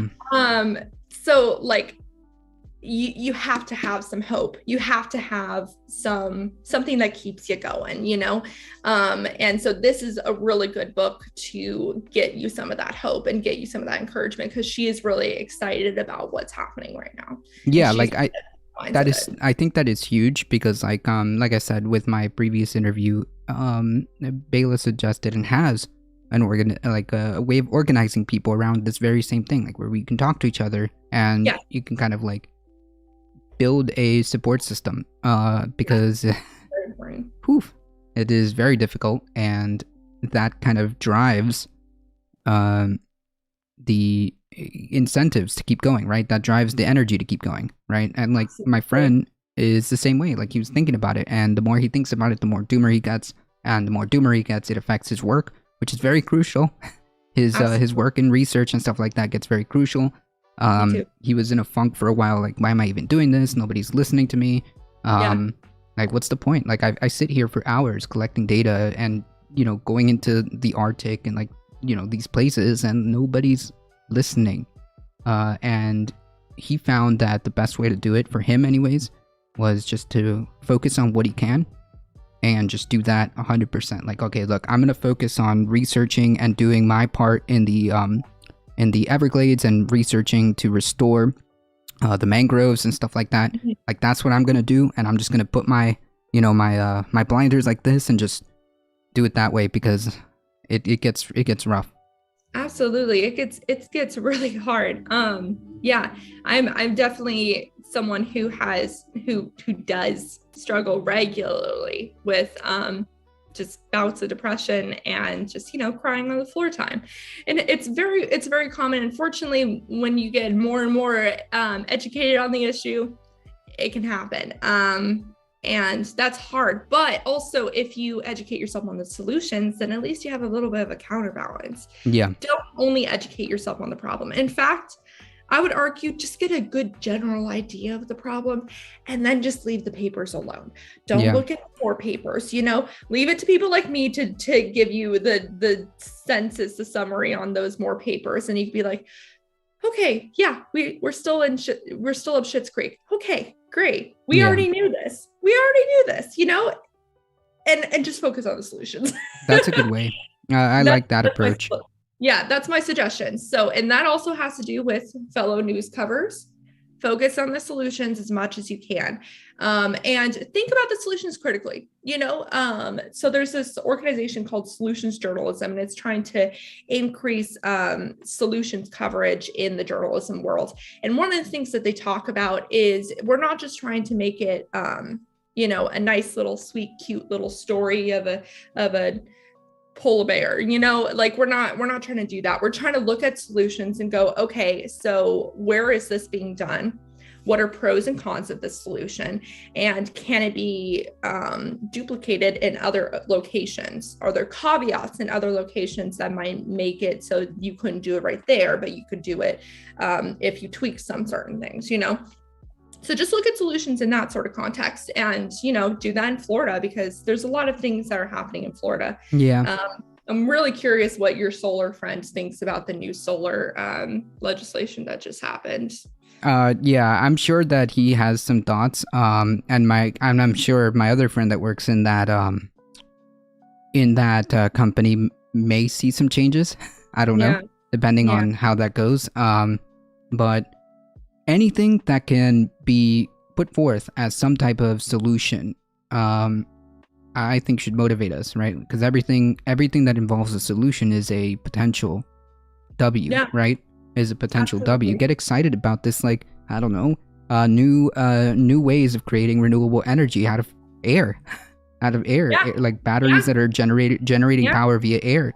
Get excited about, I don't know, your new city's plan to build more solar panels. Get excited about what improvements we've seen within whatever technologies we have nowadays. Like, science should be exciting. It's really cool. So just get excited about that, just in the principle of like learning and getting excited about new discoveries and things like that. Like, just that can help be a motivating factor. Absolutely. Yeah. So there's still a lot of shit out in the world, and it could often feel like the shit is overpowering the good stuff, but it only partially is overpowering the good stuff because more people talk about the shit than the good stuff. Yeah. So that needs to change. If more people think that good things are happening, then they're more likely to join the good things that are happening and to get excited about it. And that's what we need. Yeah. So I'll send you all of the recommendations. Yes, please. So we can post it in chat either later or next stream, or I post it on my Discord too. Because also like I like getting recommendations or suggestions for information anywhere. I got some good ones from Bela, so I posted those links after our interview. So if you got anything, please just throw them our way, and we'll share it and try to get as many people on it as possible. On that note, I think that just to kind of like finalize, I think the kids are all right. I think the next generation shows a little bit more conscientiousness. Than we do. I'm on the millennial side, and I see that the younger generation certainly has a more spunk than previous ones. Definitely. I mean, they're definitely feeling a little more fire under their butt to do something about it. As long as they just vote, because again, we just, the people that are 18 to 24, we're just awful at it. We're just really freaking bad at it. I don't know why, but we need to get better at voting. But there is a lot of cool youth and a lot of cool people that are doing things. Obviously, we can't rely on them to grow up old enough to become the next president or whatever, because we don't have time. Yeah, time. Exactly. So it's really cool that they're doing things, and kids are the most likely to be able to influence their parents, but also we can't put all the burden on them, because it's not fair. It's not fair, Yeah. And already us feeling the burden ourselves, I can't even imagine what they're feeling. There was actually a Queer Eye episode where they made over a climate youth activist, and they like redid the whole I'm trying to remember what organization it was. I can't remember, but they redid their whole house and everything like that. And they were talking about like her and how she was just not taking care of herself at all because she was so focused on these issues. And we're kind of robbing them of their childhood because they're so scared of these issues. And that's not fair either, you know? Yeah. So I'm really excited to see the new generation being super stoked about the issue and seeming like they're more motivated to do stuff about it. But also I don't want to put too much pressure on them because it's not fair. Right. And I mean, the pressure is on them, right? They're the ones that are going to have to foot the bill. The pressure is on them. We don't, trust me, they feel it. Yeah. Well, it's cool at least that, you know, they're more tech savvy than even we are to be able to talk about it on more social media platforms and stuff like that. Like they're, you know, practically just grown into the technology. So they're able to talk about it with each other and hopefully talk about it with older people more too. Yeah. But I feel like that's like a tool, certainly. My other, I guess, concern would be the double-edged sword, right? Because it's so like out there and it's so easy to be viral. It could also be a double-edged sword where it just kind of fuels a cycle of doomer, and it just like becomes like this self-sustaining circle of doom, and that could also be a double-edged sword. But as long as you repurpose and use that and channel that energy, channel that doomer energy into like saying, you know what, you're right, it is kind of effed. Things are kind of effed. Let's do something about it. Yeah, exactly. There's this one account that I really like called Soulful Seeds. She's on Instagram and Instagram and TikTok. And she does weekly climate good news. And she just dances and has like the little climate news popping out. Nice. So she's really good. So we need more people like that, that are just like, but this cool thing happened. And then this cool thing happened. And then this cool thing happened. Yep. You know, that's important to focus on too. Yeah, they might be smaller, but they're mighty. That's right. All that matters is that we do what we can within the time we have, within the tools that we have, and I guess that's like the bit of hopium at the end, right? The next generation, the kids and hopefully we continue to try to bring awareness to this very important issue, and I mean the fight continues, right? That's all we can say. And recognize that you alone are not going to be able to solve the issue. And that's something I struggle with a lot. Yeah. That I feel like it's on me a lot. But you alone are not going to solve the issue. And you also are not going to be able to effectively solve the issue if you don't take care of yourself. Right. And that's okay. That's okay to recognize that it's, you know, impossible for one person to figure it out. And, you know, that's perfectly fine. You've got your own skill sets and you've got your abilities that you know what you have. So use it. Yeah. Use it. I don't know. Are you good at dancing? Are you good at making TikTok videos? Are you good at politics? Are you good at whatever? Like everyone has abilities and things that they're just naturally drawn to. So use that. Yeah. I love helping people. I feel like in another life I could have been a career advisor because I really enjoy that kind of stuff. So like if anybody has any questions of like stuff maybe that they personally feel like they can do, if they give me a list of things that they like to do, I could probably come up with something. Awesome. Yeah. Unfortunately, I gotta get to work. Yeah, me too. Unfortunately. So I wish, and maybe we should do this again with a more like, you know, broader time frame.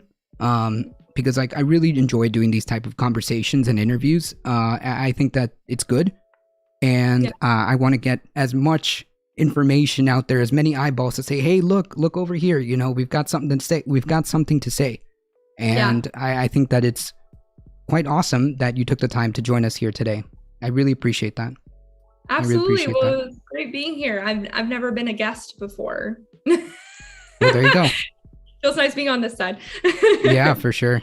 Folks, if you guys don't know, which shame on you, you guys been on this channel long enough, go to the Beckisphere. I'll post all the links to your channel and stuff on the in the chat. Make sure you go give them a subscribe and go listen to their videos. They do awesome climate recaps bi-weekly. and they Yeah. do like different kinds of like media reviews and stuff like that regarding the climate crisis. Please go subscribe to their channel. Please signal boost as much as you can. Do you have like a Twitter or anything else you want to plug, or? Yeah, I have everything is everything is Beckisphere, except for Instagram, which is the Beckisphere. Instagram, I don't necessarily post things that are climate related, but on the stories, I reshare climate news on there as well. And then I recently started a TikTok called Beckisphere. I am very bad at being regular with it, but I'm working on it. I think those are the main things. So yeah, Beckisphere for everything except for Instagram, which is the Beckisphere. Cool.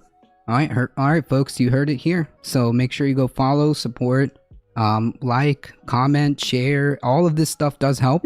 Does help the almighty algorithms and stuff like that to try to signal boost this very important information. So I do appreciate you stopping by, and I do appreciate you taking the time. Thank you so much. It does mean a lot to us, and it does mean a lot to me. That you took the time to chat. Absolutely. Well, you're doing great work over here, so it's cool to see another community over here. So yeah. Thank you. I appreciate it. Nice. Well, talk about climate change every day and support your local news organizations. Yes. There's my spiel. Yes. Thank you. I appreciate it. Yeah. All right. Well, bye. See ya. Thank you.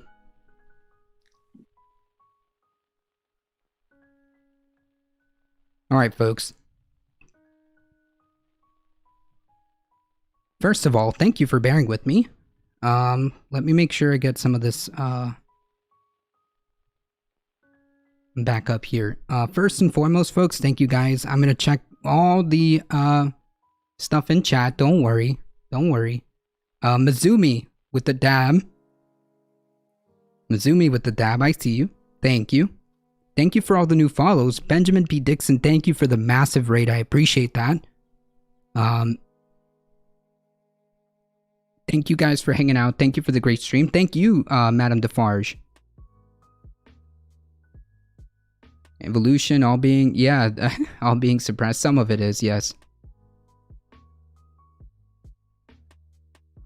It's because the voters before us that voting seems a facade. They all voted to dismantle our actual rights. We have to keep fighting.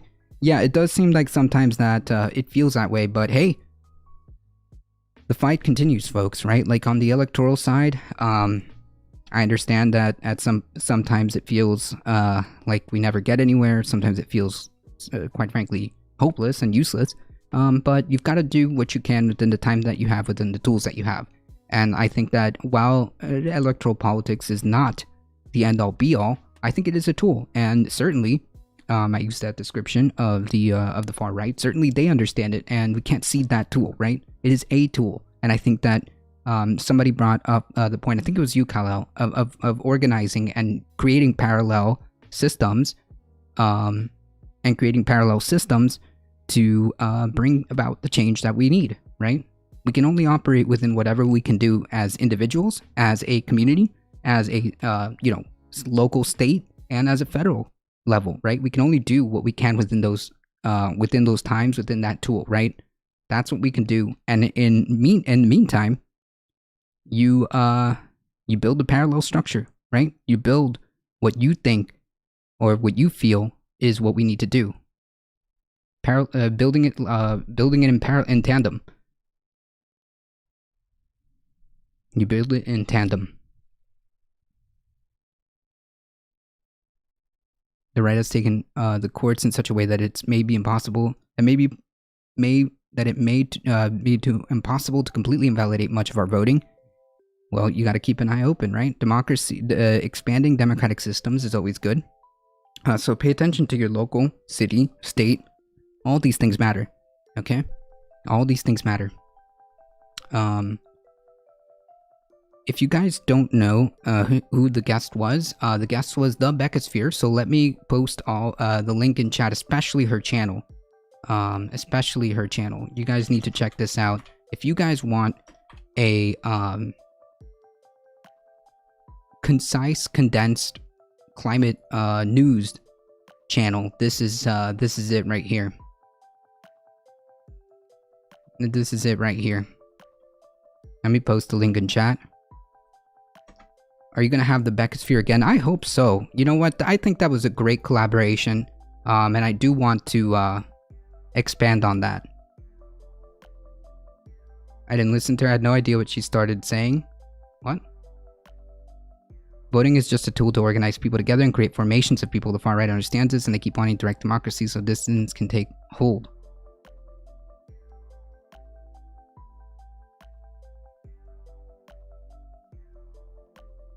Voting is a tool. That's right. Voting is but a tool. Oh, Kamala Harris, listen. Before we end, because I hope that this inspires people to continue to be engaged. I hope this inspires people to continue to be engaged. Okay? Here, let me show you. Let me prove to you why we need to be engaged and to not let up in whatever ways we can, up, right? Florida. Before I go, okay? Before I go, really quickly. This will only take a second. This is for Hillary.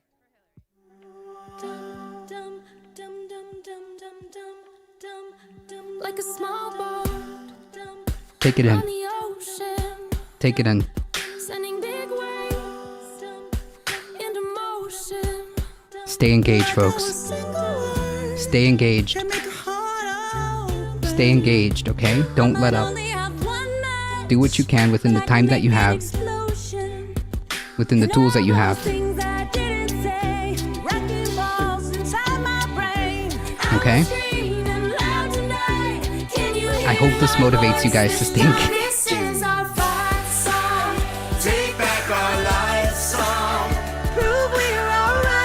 I'm gonna keep playing it until you guys understand my point. I'm gonna hammer this point so hard. Starting right now, I'll be strong. I'll play my fight song. And I don't really care if nobody else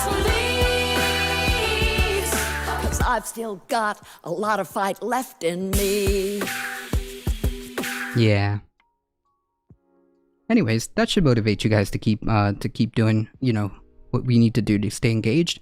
Folks, I do need to thank everybody for hanging out here. I appreciate you guys. I appreciate the Beckisphere hanging out with us. Thank you so much. If you guys enjoy the content, don't forget to follow. Don't forget to join us on the YouTubes. Don't forget to subscribe. I posted the chat in the Beckisphere, to the Beckisphere's channel.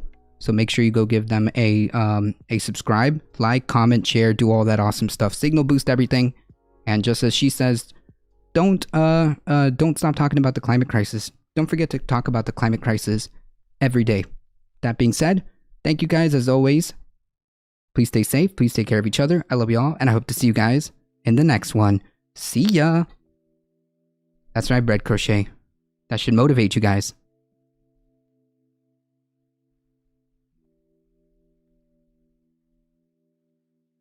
That should motivate you guys. Alright, folks, we're heading out. Let's see.